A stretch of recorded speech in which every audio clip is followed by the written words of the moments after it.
हज़ारां करोड़ां साल पुराना एक खजाना। इन्ना लगाव कि अज देखते सार ही चेहरे के उत्ते खुशी आ जाती है हर इंसान के। ये शौक तुहानूं कित्थों पिया? ਜਦੋਂ ਸਾਨੂੰ ਬਹੁਤ ਸਾਰੇ ਸਵਾਲਾਂ ਦੇ ਜਵਾਬ ਨਹੀਂ ਮਿਲਦੇ ਤੇ ਫਿਰ ਅਸੀਂ ਲੰਬੇ ਸਫ਼ਰ 'ਤੇ ਨਿਕਲਦੇ ਹਾਂ ਉਹਨਾਂ ਸਵਾਲਾਂ ਦੇ ਜਵਾਬ ਤਲਾਸ਼ਣ ਵਾਸਤੇ। ਇਹ ਜਿਹੜਾ ਤੁਸੀਂ ਇੱਕ ਕਮਰਾ ਦੇਖ ਰਹੇ ਹੋ, ਤੁਸੀਂ ਜਿਹੜੀ ਫਿਲਮ ਬਣਾ ਰਹੇ ਹੋ, ਇਹ ਇੱਕ ਕਮਰੇ ਦੀ ਬਣਾ ਮੇਰੇ ਕੋਲ ਤੇ ਇਹਦੇ ਨਾਲ ਦੇ 22 ਕਮਰੇ ਨੇ ਤੇ ਉਹ ਇਹ ਨਹੀਂ ਵੀ ਏਡੇ ਏਡੇ ਹੀ ਹੋਣਗੇ, ਇਹ ਤੋਂ ਕਿਤੇ ਕਿਤੇ ਵੱਡੇ ਵੀ ਕਮਰੇ ਹੋਣਗੇ। 22 ਕਮਰਿਆਂ ਦੀ ਕਲੈਕਸ਼ਨ ਹੈ ਮੇਰੇ ਕੋਲ। मेरे को बहुत सारिया चीज़ा ने और अलग अलग पीरियड दी चीज़ा ने। मेरे को मुगल पीरियड है, मुगल पीरियड तो पुराना पीरियड जोड़ा वो पीरियड है। फिर मेरे को गुप्ता पीरियड है, उस तो पिछला कुशाण पीरियड है, अर्ली कुशाण पीरियड है। ये बड़ियाँ सभ्यतावां डायनेस्टीज़ आईयां, बाहरले हमलावर आए, सारिया चीज़ां जिहड़ियां मेरे को किते ना किते वो सारियां पईयां ने।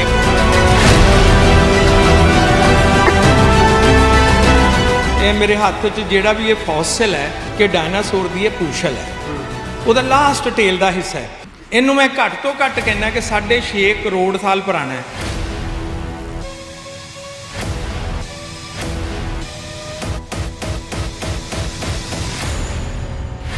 मेरे को एक कीमती चीज़ है, ये तुहानूं गूगल के विच नहीं मिले, क्योंकि गूगल च मैं पावांगा तो मिलेगी। एक नाग का मूँह हैगा, बाशक नाग का मूँह है, तो ये 2 मूँह ने। हैरानगी की गल है कि एक मूँह ये है, एक मूँह ये है, हर मूँह के 5-5 दंद ने।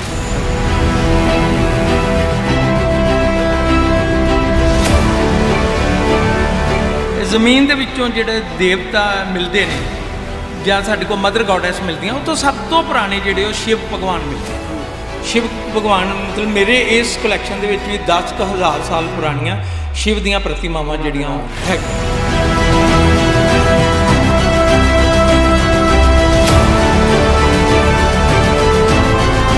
लेकिन ये वास्ते सरकारां दी ज़रूरत है कि सरकार एक प्रोसैस क्रिएट करन कि यह चीज़ इस काम आउंदी सी, यह चीज़ इस काम आउंदी सी।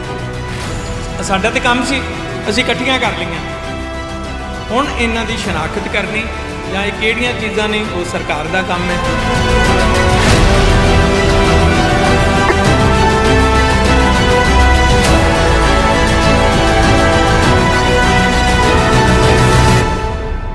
ਸਤਿ ਸ਼੍ਰੀ ਅਕਾਲ, ਹਮਦਰਦ ਟੀਵੀ ਦੇਖ ਰਹੇ ਦਰਸ਼ਕਾਂ ਦਾ ਸਵਾਗਤ ਹੈ। ਮੈਂ ਹਾਂ ਸੁਖਵਿੰਦਰ ਸਿੰਘ। ਕਹਿੰਦੇ ਨੇ ਕਿ ਪੰਜਾਬੀਆਂ ਦੇ ਸ਼ੌਕ ਅਵੱਲੇ ਹੁੰਦੇ ਨੇ, ਉਹ ਆਪਣੇ ਸ਼ੌਕ ਨੂੰ ਪਗਾਉਣ ਦੇ ਲਈ ਨਾ ਸਿਰਫ ਪੈਸਾ ਖਰਚਦੇ ਨੇ ਬਲਕਿ ਉਹਦੇ ਉੱਤੇ ਮਿਹਨਤ ਵੀ ਕਰਦੇ ਨੇ। ਅੱਜ ਤੁਹਾਡੀ ਮੁਲਾਕਾਤ ਅੱਜ ਅਸੀਂ ਅੰਮ੍ਰਿਤਸਰ ਦੇ ਇੱਕ ਅਜਿਹੇ ਇਨਸਾਨ ਦੇ ਨਾਲ ਕਰਵਾਉਣ ਜਾ ਰਹੇ ਹਾਂ ਜਿਨ੍ਹਾਂ ਦੇ ਕੋਲ ਕਈ ਹਜ਼ਾਰਾਂ ਕਰੋੜ ਸਾਲ ਪੁਰਾਣਾ ਉਹ ਖਜ਼ਾਨਾ ਪਿਆ, ਜਿਸ ਨੂੰ ਦੇਖਣ ਤੋਂ ਬਾਅਦ ਤੁਹਾਡੇ ਚਿਹਰੇ ਦੇ ਉੱਤੇ ਨਾ ਸਿਰਫ ਖੁਸ਼ੀ ਆਵੇਗੀ ਬਲਕਿ ਤੁਹਾਨੂੰ ਆਪਣੇ ਇਤਿਹਾਸ ਦੇ ਨਾਲ ਜੁੜੀ ਜਾਣਕਾਰੀ ਵੀ ਮਿਲੇਗੀ। ਸਾਡੇ ਨਾਲ ਦੇਵਦਰਦ ਸਰ ਮੌਜੂਦ ਨੇ, ਗੱਲਬਾਤ ਕਰਾਂਗੇ ਔਰ ਇਸ ਮਿਊਜ਼ੀਅਮ ਦੇ ਵਿੱਚ ਪਈਆਂ ਬੇਸ਼ੁਮਾਰ ਕੀਮਤੀ ਚੀਜ਼ਾਂ ਦੇ ਬਾਰੇ ਜਾਣਕਾਰੀ ਵੀ ਹਾਸਲ ਕਰਾਂਗੇ। ਸਭ ਤੋਂ ਪਹਿਲਾਂ ਸਰ ਸਵਾਗਤ ਹੈ ਬਹੁਤ ਬਹੁਤ ਤੁਹਾਡਾ। बेहद शुक्रिया जी, और मेरे वालों हमदर्द टीवी नाल जुड़े सारे ही ਸਰੋਤਿਆਂ ਨੂੰ ਦਰਸ਼ਕਾਂ ਨੂੰ ਪਿਆਰ ਭਰੀ ਸਤਿ ਸ਼੍ਰੀ ਅਕਾਲ ਜੀ। ਅੰਮ੍ਰਿਤਸਰ ਤੋਂ ਦੇਵਦਰਦ ਤੁਹਾਡੇ ਸਾਹਮਣੇ ਆ ਜੀ। ਅੱਛਾ ਸਰ, ਪਹਿਲਾਂ ਹੀ ਮੇਰਾ ਸਵਾਲ ਹੈ, ਮੈਂ ਜਿਸ ਤਰੀਕੇ ਨਾਲ ਕਿਹਾ ਵੀ ਹਜ਼ਾਰਾਂ ਕਰੋੜਾਂ ਸਾਲ ਪੁਰਾਣਾ ਇੱਕ ਖਜ਼ਾਨਾ, ਇੰਨਾ ਲਗਾਵ ਕਿ ਅੱਜ ਦੇਖਦੇ ਸਾਰ ਹੀ ਚਿਹਰੇ ਦੇ ਉੱਤੇ ਖੁਸ਼ੀ ਆ ਜਾਂਦੀ ਹੈ ਹਰ ਇਨਸਾਨ ਦੇ। ਇਹ ਸ਼ੌਕ ਤੁਹਾਨੂੰ ਕਿੱਥੋਂ ਪਿਆ? ਸੁਖਵਿੰਦਰ ਜੀ, ਇਸ ਤਰ੍ਹਾਂ ਹੈ ਕਿ ਬਚਪਨ ਦੇ ਵਿੱਚ ਸਾਡੇ ਪਿੰਡ ਦੇ ਨਾਲ ਜਿੱਥੇ ਸਾਡੀ ਜ਼ਮੀਨ ਸੀਗੀ ਉੱਥੇ ਇੱਕ ਥੇ ਸੀਗਾ ਤੇ ਅਸੀਂ ਜਦੋਂ ਆਪਣੀਆਂ ਪੈਲੀਆਂ 'ਚ ਜਾਂਦੇ ਸੀਗੇ ਤੇ ਉਹ ਥਿਆਂ ਦੇ ਵਿੱਚੋਂ ਨਾ ਬਹੁਤ ਛੋਟੀਆਂ ਛੋਟੀਆਂ ਚੀਜ਼ਾਂ, ਗੋਲ ਗੋਲ ਗੋਲੀਆਂ ਜਾਂ ਮਣਕੇ ਜਾਂ ਕਿਸੇ ਵੇਲੇ ਛੋਟੀਆਂ ਪਿਆਲੀਆਂ ਜਾਂ ਕਿਸੇ ਵੇਲੇ ਕੋਈ ਫਿਗਰ ਜਿਵੇਂ ਕੋਈ ਘੋੜਾ ਹੋਇਆ, ਇਸ ਤਰ੍ਹਾਂ ਦੀਆਂ ਚੀਜ਼ਾਂ ਮਿਲ ਜਾਂਦੀਆਂ ਸੀਗੀਆਂ। ਤੇ ਬਚਪਨ ਦੇ ਵਿੱਚ ਉਹ ਚੀਜ਼ਾਂ ਦੇਖ ਕੇ ਬੜੀ ਖੁਸ਼ੀ ਹੁੰਦੀ ਸੀ ਤੇ ਮਨ ਦੇ ਵਿੱਚ ਇਹ ਵੀ ਇੱਕ ਸਵਾਲ ਆਉਂਦਾ ਸੀ ਕਿ ਜੇ ਇਸ ਪਹਾੜ ਦੇ ਵਿੱਚ, ਇਸ ਥੇ ਦੇ ਵਿੱਚ ਚੀਜ਼ਾਂ ਜਿਹੜੀਆਂ ਸਾਨੂੰ ਪੁੱਟਦਿਆਂ ਮਿਲ ਰਹੀਆਂ ਨੇ ਤੇ ਨਿਸ਼ਚਿਤ ਤੌਰ 'ਤੇ ਇਹਨਾਂ ਨੂੰ ਕਿਸੇ ਨੇ ਬਣਾਇਆ ਹੋਏਗਾ, ਫਿਰ ਹੀ ਇਹਦੇ ਵਿੱਚ ਆਈਆਂ। ਔਰ ਇਹ ਥੇ ਦੇ ਵਿੱਚ ਕਿਵੇਂ ਆਈਆਂ, ਇਹ ਜਦੋਂ ਬੱਚਾ ਹੁੰਦਾ ਇਹ ਸਵਾਲ ਉਹਦੇ ਮਨ ਦੇ ਵਿੱਚ ਉਪਜਦੇ ਨੇ ਤੇ ਬਚਪਨ ਦੇ ਵਿੱਚ ਉਹਨੂੰ ਜਵਾਬ ਨਹੀਂ ਮਿਲਦੇ। ਪਰ ਮੈਂ ਸਮਝਦਾ ਕਿ ਜਦੋਂ ਸਾਨੂੰ ਸਾਡੇ ਸਵਾਲਾਂ ਦੇ ਜਵਾਬ ਨਹੀਂ ਮਿਲਦੇ ਉਹ ਵੀ ਬੜੀ ਖੂਬਸੂਰਤ ਚੀਜ਼ ਹੁੰਦੀ ਹੈ, ਕਿਉਂਕਿ ਉਹ ਫਿਰ ਸਾਨੂੰ ਇੱਕ ਭਟਕਣਾ 'ਚ ਪਾ ਦਿੰਦੇ ਆ। ਤੇ ਭਟਕਣ 'ਚ ਪੈਣਾ ਬਹੁਤ ਵੱਡੀ ਗੱਲ ਹੈ। ਮੈਂ ਸਮਝਦਾ ਕਿ ਜਦੋਂ ਸਾਨੂੰ ਬਹੁਤ ਸਾਰੇ ਸਵਾਲਾਂ ਦੇ ਜਵਾਬ ਨਹੀਂ ਮਿਲਦੇ ਤੇ ਫਿਰ ਅਸੀਂ ਲੰਬੇ ਸਫ਼ਰ 'ਤੇ ਨਿਕਲਦੇ ਹਾਂ ਉਹਨਾਂ ਸਵਾਲਾਂ ਦੇ ਜਵਾਬ ਤਲਾਸ਼ਣ ਵਾਸਤੇ। ਮੇਰਾ ਸਫ਼ਰ ਸਾਡੇ ਪਿੰਡ, ਕਿਉਂਕਿ ਮੇਰਾ ਪਿੰਡ ਬਟਾਲੇ ਦੇ ਲਾਗੇ ਦਿਆਲਗੜ੍ਹ ਹੈ, ਅਤੇ ਸਾਡੀ ਪਿੰਡ ਦਿਆਲਗੜ੍ਹ ਵੀ ਜ਼ਮੀਨ ਸੀ, ਸਟਕੋਏ ਵੀ ਜ਼ਮੀਨ ਸੀ, ਔਰ ਤੀਸਰਾ ਪਿੰਡ ਸੀ ਸਾਡਾ ਬੈਲੂਵਾਲ। ਤਿੰਨਾਂ ਪਿੰਡਾਂ ਦੀ ਜ਼ਮੀਨ ਸੀਗੀ। ਉਸ ਤੋਂ ਦਿਆਲਗੜ੍ਹ ਤੋਂ ਸਫ਼ਰ ਸ਼ੁਰੂ ਹੋਇਆ। ਅੱਜ ਅਸੀਂ ਬਹੁਤ ਸਾਰੀਆਂ ਹਿਸਟੋਰੀਕਲ ਸਾਈਟਸ ਦੇ ਉੱਤੇ ਕੰਮ ਕੀਤਾ ਔਰ ਮੈਂ ਜਦੋਂ ਤੁਸੀਂ ਦਰਸ਼ਕਾਂ ਨੂੰ ਮੁਖਾਤਬ ਹੋ ਰਹੇ ਸੀ, ਮੈਂ ਸੁਣ ਰਿਹਾ ਸੀਗਾ ਕਿ ਮਹਿਜ਼ ਸ਼ੌਕ ਨਹੀਂ ਹੈਗਾ, ਹੁਣ ਤਾਂ ਪੈਸ਼ਨ ਹੈ ਔਰ ਮੈਂ ਡਿਊਟੀ ਸਮਝਦਾ ਆਪਣੀ ਕਿ ਮੇਰੀ ਡਿਊਟੀ ਹੈ, ਕਿਉਂਕਿ ਇਹ ਕੰਮ ਜਿਹੜਾ ਅਸੀਂ ਕਰ ਰਹੇ ਹਾਂ ਸਰਕਾਰਾਂ ਨਹੀਂ ਕਰ ਰਹੀਆਂ। ਨਾ ਤਾਂ ਸਾਡੇ ਕਿਸੇ ਲੀਡਰ ਨੂੰ ਚਿੰਤਾ ਹੈ, ਨਾ ਸਾਡੀ ਸਰਕਾਰ ਨੂੰ ਚਿੰਤਾ ਹੈ, ਨਾ ਸਾਡੇ ਡਿਪਾਰਟਮੈਂਟ ਨੂੰ ਚਿੰਤਾ ਹੈ ਕਿ ਅਸੀਂ ਜਿਹੜੇ ਅਜਾਈਂ ਸਾਡੀਆਂ ਹਿਸਟੋਰੀਕਲ ਸਾਈਟਸ ਦੇ ਉੱਤੇ ਚੀਜ਼ਾਂ ਵੇਸਟ ਹੋ ਰਹੀਆਂ ਉਹਨਾਂ ਨੂੰ ਕੌਣ ਸੰਭਾਲੇਗਾ, ਉਹਨਾਂ ਨੂੰ ਪ੍ਰੋਟੈਕਟ ਕੌਣ ਕਰੇਗਾ। ਸਾਡੇ ਡਿਪਾਰਟਮੈਂਟ ਕੋਲ ਪੈਸੇ ਨਹੀਂ ਹੈਗੇ, ਸਾਡੇ ਡਿਪਾਰਟਮੈਂਟ ਕੋਲ ਮੁਲਾਜ਼ਮ ਨਹੀਂ ਹੈਗੇ, ਔਰ ਜੇ ਮੁਲਾਜ਼ਮ ਨਹੀਂ ਹੈਗੇ ਤਾਂ ਕੰਮ ਕੌਣ ਕਰੇਗਾ? ਕੌਣ ਇਹਨਾਂ ਸਾਈਟਸ ਦੀ ਰਿਸਰਚ ਕਰੇਗਾ, ਉੱਥੇ ਖੁਦਾਈਆਂ ਕਰੇਗਾ, ਉੱਥੋਂ ਸਮਾਨ ਜਿਹੜਾ ਜ਼ਮੀਨ ਦੇ ਵਿੱਚੋਂ ਨਿਕਾਲੇਗਾ, ਜਾਂ ਕੋਈ ਨਵੇਂ ਮਿਊਜ਼ੀਅਮ ਕ੍ਰੀਏਟ ਕਰੇਗਾ। ਸਾਡੀਆਂ ਸਰਕਾਰਾਂ ਬਣ ਰਹੀਆਂ, ਅੱਜ ਕੱਲ੍ਹ ਵੀ ਇਲੈਕਸ਼ਨ ਦਾ ਬੜਾ ਰੌਲਾ ਹੈ, ਲੇਕਿਨ ਕੀ ਕਿਤੇ ਲੋਕਾਂ ਨੇ ਡਿਮਾਂਡ ਕੀਤੀ ਕਿ ਸਾਨੂੰ ਨਵੇਂ ਮਿਊਜ਼ੀਅਮ ਚਾਹੀਦੇ ਨੇ, ਸਾਨੂੰ ਹਿਸਟੋਰੀਕਲ ਸਾਈਟਸ ਵਾਸਤੇ ਜਗ੍ਹਾ ਚਾਹੀਦੀ ਹੈ, ਜਾਂ ਸਰਕਾਰਾਂ ਉਹਦੇ ਵਾਸਤੇ ਗ੍ਰਾਂਟ ਰਾਖਵੀਂ ਰੱਖਣ ਦੀ ਕਦੀ ਤਜਵੀਜ਼ ਦਿੰਦੀਆਂ ਹੋਣ? ਤੁਹਾਨੂੰ ਕਿਤੇ ਇਹ ਨਹੀਂ ਮਿਲੇਗਾ।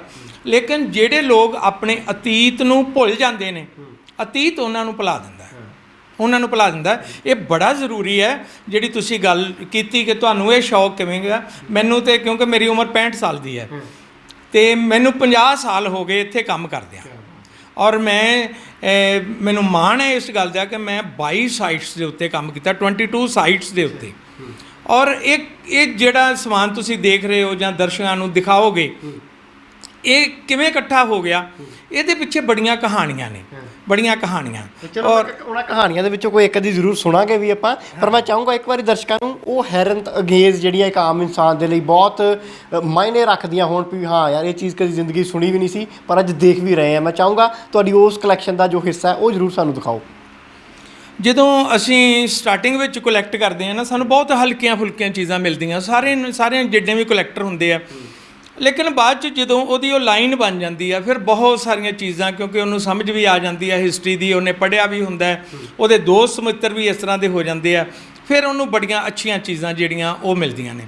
ਮੇਰੇ ਕੋਲ ਬਹੁਤ ਸਾਰੀਆਂ ਚੀਜ਼ਾਂ ਨੇ ਔਰ ਅਲੱਗ-ਅਲੱਗ ਪੀਰੀਅਡ ਦੀਆਂ ਚੀਜ਼ਾਂ ਨੇ। ਮੇਰੇ ਕੋਲ ਮੁਗਲ ਪੀਰੀਅਡ ਹੈ, ਮੁਗਲ ਪੀਰੀਅਡ ਤੋਂ ਪੁਰਾਣਾ ਪੀਰੀਅਡ ਜਿਹੜਾ ਉਹ ਪੀਰੀਅਡ ਹੈ, ਫਿਰ ਮੇਰੇ ਕੋਲ ਗੁਪਤਾ ਪੀਰੀਅਡ ਹੈ, ਉਸ ਤੋਂ ਪਿਛਲਾ ਕੁਸ਼ਾਣ ਪੀਰੀਅਡ ਹੈ, ਅਰਲੀ ਕੁਸ਼ਾਣ ਪੀਰੀਅਡ ਹੈ। ਇਹਦੇ ਵਿੱਚ ਬੜੀਆਂ ਸੱਭਿਅਤਾਵਾਂ, ਡਾਇਨੈਸਟੀਜ਼ ਆਈਆਂ, ਬਾਹਰਲੇ ਹਮਲਾਵਰ ਆਏ, ਸਾਰੀਆਂ ਚੀਜ਼ਾਂ ਜਿਹੜੀਆਂ ਮੇਰੇ ਕੋਲ ਕਿਤੇ ਨਾ ਕਿਤੇ ਉਹ ਸਾਰੀਆਂ ਪਈਆਂ ਨੇ ਔਰ 22 ਸਾਈਟਸ ਦਾ ਕੰਮ ਪਿਆ। ਅਤੇ ਮੈਂ ਸਮਝਦਾ ਕਿ ਆਉਣ ਵਾਲੀਆਂ ਪੀੜ੍ਹੀਆਂ ਵਾਸਤੇ, ਆਉਣ ਵਾਲੀਆਂ ਨਸਲਾਂ ਵਾਸਤੇ, ਉਹਨਾਂ ਨੂੰ ਦਿਖਾਉਣ ਵਾਸਤੇ ਮੈਂ ਗੁਰੂ ਨਗਰੀ ਦੇ ਵਿੱਚ ਰਹਿੰਦਾ ਅਤੇ ਗੁਰੂ ਰਾਮਦਾਸ ਹੋਣਾ ਨਾਲ ਮੈਂ ਬੇਪਨਾਹ ਮੁਹੱਬਤ ਕਰਦਾ। ਮਹਿਜ਼ ਗੁਰੂ ਦੇ ਤੌਰ 'ਤੇ ਕਰਨੀ ਸਾਡਾ ਇੱਕ ਸਤਿਕਾਰ ਵਜੋਂ ਸਾਰਿਆਂ ਦਾ ਹੀ ਫਰਜ਼ ਹੈ ਕਿ ਆਪਾਂ ਗੁਰੂ ਦਾ ਸਤਿਕਾਰ ਕਰੀਏ, ਲੇਕਿਨ ਮੈਂ ਗੁਰੂ ਰਾਮਦਾਸ ਨੂੰ ਆਪਣਾ ਆਈਡੀਅਲ ਸਮਝਦਾ ਅਤੇ ਮੈਂ ਉਹਨਾਂ ਦੇ ਆਦਰਸ਼ਾਂ 'ਤੇ ਚੱਲਦਾ ਹੋਇਆ ਅੰਮ੍ਰਿਤਸਰ ਦੇ ਵਿੱਚ ਇੱਕ ਵੱਡਾ ਮਿਊਜ਼ੀਅਮ ਤਾਮੀਰ ਕਰਨਾ ਚਾਹੁੰਦਾ, ਜਿਹਦੇ 'ਚ ਮੈਂ ਬਹੁਤ ਵੱਡੇ ਲੈਵਲ 'ਤੇ ਸੰਤੁਸ਼ਟ ਹਾਂ ਕਿ ਮੈਂ ਬਹੁਤ ਕੁਝ ਸਾਂਭਣ ਦੇ ਸਮਰੱਥ ਹੋ ਸਕਿਆ। ਅਤੇ ਆਉਣ ਵਾਲੇ ਸਮੇਂ 'ਚ ਮੇਰੇ ਕੋਲ ਆਪਣੀ ਥਾਂ ਵੀ ਬਹੁਤ ਹੈ, ਮੈਂ ਇੱਥੇ ਬਹੁਤ ਵੱਡਾ ਮਿਊਜ਼ੀਅਮ ਤਾਮੀਰ ਕਰਾਂਗਾ, ਜਿਹੜੇ ਆਉਣ ਵਾਲੇ ਸਾਡੇ ਸਟੂਡੈਂਟਸ ਨੇ, ਨਸਲਾਂ ਨੇ, ਉਹਨਾਂ ਵਾਸਤੇ ਇਹ ਸਾਰਾ ਕੁਝ ਉਹਨਾਂ ਨੂੰ ਦਿਖਾਇਆ ਬਹੁਤ ਲਾਹੇਵੰਦ ਹੋਊਗਾ ਉਹਨਾਂ ਦੇ ਲਈ। ਜਿਵੇਂ ਆਪਾਂ ਆ ਜਿਹੜਾ ਸਮਾਨ ਸਾਡੇ ਤੁਹਾਡੇ ਕੋਲ ਇੱਥੇ ਪਿਆ ਹੈ, ਇਹ ਮੈਂ ਚਾਹੂੰਗਾ ਥੋੜ੍ਹੇ ਜਿਹੇ ਇਹਨਾਂ ਦੇ ਬਾਰੇ ਜਾਣਕਾਰੀ ਦਿਓ, ਕੀ ਸਮਾਨ ਹੈਗਾ ਔਰ ਕਿਵੇਂ ਲੱਭਾ ਔਰ ਇਹਦੀ ਹਿਸਟਰੀ ਕੀ ਹੈ, ਕਿੰਨਾ ਸਾਲ ਪੁਰਾਣਾ ਹੋ? ਅਸਲ 'ਚ ਨਾ ਇੱਕ ਚੈਨਲ ਵਾਲੇ ਮੇਰੇ ਇੰਟਰਵਿਊ ਲੈ ਰਹੇ ਸੀਗੇ ਅਤੇ ਮੈਂ ਉਹਨਾਂ ਨੂੰ ਦੱਸ ਰਿਹਾ ਸੀਗਾ ਕਿ ਇਹ ਡਾਇਨਾਸੌਰ ਦੀ ਪੂਛਲ ਦਾ ਹਿੱਸਾ ਹੈਗਾ, ਅਤੇ ਉਹ ਮੈਂ ਥੱਲੇ ਕਮੈਂਟ ਪੜ੍ਹ ਰਿਹਾ ਸੀਗਾ ਅਤੇ ਇੱਕ ਬੰਦੇ ਨੇ ਕਮੈਂਟ ਲਿਖਿਆ, ਕਹਿੰਦਾ ਵੀ ਜਿੱਦਣ ਅਸੀਂ ਦੇਖਣ ਆ ਗਏ ਨਾ ਅਤੇ ਇਹ 200 ਸਾਲ ਪੁਰਾਣਾ ਵੀ ਨਹੀਂ ਨਿਕਲਣਾ। ਅਤੇ ਤੁਸੀਂ ਮੈਂ ਉਹਨੂੰ ਕਿਹਾ ਕਿ ਫਿਰ ਭਾਈ ਜੀ ਤੁਸੀਂ ਇਸ ਤਰ੍ਹਾਂ ਕਰੋ ਕਿ ਪਟਿਆਲੇ ਤੋਂ ਆ ਹੀ ਜਾਓ ਅੰਮ੍ਰਿਤਸਰ, ਫਿਰ ਤੁਹਾਨੂੰ ਇਹ ਦਿਖਾ ਦਈਏ ਵੀ ਕਿੰਨਾ ਕੁ ਪੁਰਾਣਾ ਹੈਗਾ, ਕਿਉਂਕਿ ਹੁਣ ਇਹ ਲੱਭਣਾ ਕੋਈ ਮੁਸ਼ਕਲ ਨਹੀਂ ਹੈਗਾ। ਇਹ ਮੇਰੇ ਹੱਥ 'ਚ ਜਿਹੜਾ ਵੀ ਇਹ ਫੋਸਿਲ ਹੈ, ਇਹ ਸਟਾਰਫਿਸ਼ ਕਹਿੰਦਾ ਪਿਆ ਕਿ ਡਾਇਨਾਸੌਰ ਦੀ ਇਹ ਪੂਛਲ ਹੈ ਉਹਦਾ ਲਾਸਟ ਟੇਲ ਦਾ ਹਿੱਸਾ ਹੈ। ਲੇਕਿਨ ਹੁਣ ਇਹ ਮੁਸ਼ਕਲ ਨਹੀਂ ਹੈਗਾ, ਇਹਦੀ ਤੁਸੀਂ ਫੋਟੋ ਖਿੱਚੋ, ਗੂਗਲ ਲੈਂਸ ਵਿੱਚ ਪਾ ਦਿਓ, ਗੂਗਲ ਲੈਂਸ ਨੇ ਇਹਦੀ ਉਮਰ ਦੱਸ ਦੇਣੀ ਹੈ ਕਿੰਨੀ। ਮੇਰੇ ਤੇ ਤੱਕ ਸੀਮਿਤ ਨਹੀਂ ਰਹੀ ਗੱਲ, ਹੁਣ ਤੇ ਟੈਕਨੋਲੋਜੀ ਬੜੀ ਐਡਵਾਂਸ ਹੋ ਗਈ, ਹੁਣ ਤੇ ਉਹ ਕਾਰਬਨ ਡੇਟਿੰਗ ਵਾਲੇ ਯੁੱਗ ਚਲੇ ਗਏ। ਇਹ ਡਾਇਨਾਸੌਰ ਦੀ ਪੁਛਲ ਦਾ ਹਿੱਸਾ ਹੈਗਾ, ਔਰ ਇਹਨੂੰ ਮੈਂ ਘੱਟ ਤੋਂ ਘੱਟ ਕਹਿੰਦਾ ਕਿ 6.5 ਕਰੋੜ ਸਾਲ ਪੁਰਾਣਾ ਹੈ। ਉਹ ਕਿਉਂ ਕਹਿੰਦਾ ਕਿ 6.5 ਕਰੋੜ ਸਾਲ ਪਹਿਲਾਂ ਡਾਇਨਾਸੌਰ ਧਰਤੀ ਤੋਂ ਖਤਮ ਹੋ ਗਏ ਸੀ। ਜੇਕਰ ਰਿਸਰਚ ਕਰਾਂਗੇ, ਸਾਡੀਆਂ ਹਿਸਟੋਰੀਕਲ ਲੈਬਸ ਦੇ ਵਿੱਚ ਇਹ ਗੱਲ ਜਾਏਗੀ, ਹੋ ਸਕਦਾ ਉਸ ਤੋਂ ਕਿਤੇ ਵੱਧ ਪੁਰਾਣਾ ਹੋਵੇ, ਲੇਕਿਨ ਮੈਂ ਜਿਹੜੀ ਇੱਕ ਮੋਟੀ ਜਟਕੀ ਜੀ ਗੱਲ ਕਰਦਾ ਕਿ 6.5 ਕਰੋੜ ਸਾਲ। ਅੱਛਾ, ਜਿਵੇਂ ਆਪਾਂ ਦੇਖ ਰਹੇ ਹਾਂ ਵੀ ਇਹ ਪੱਥਰ ਬਣ ਗਿਆ, ਇਹ ਕਿਵੇਂ ਬਣਦਾ, ਕੁਛ ਇਹਦੀ ਹਿਸਟਰੀ ਬਾਰੇ ਥੋੜ੍ਹੀ ਜਾਣਕਾਰੀ ਦੱਸ ਸਕਦੇ ਹੋ ਫੈਕਚੁਅਲੀ?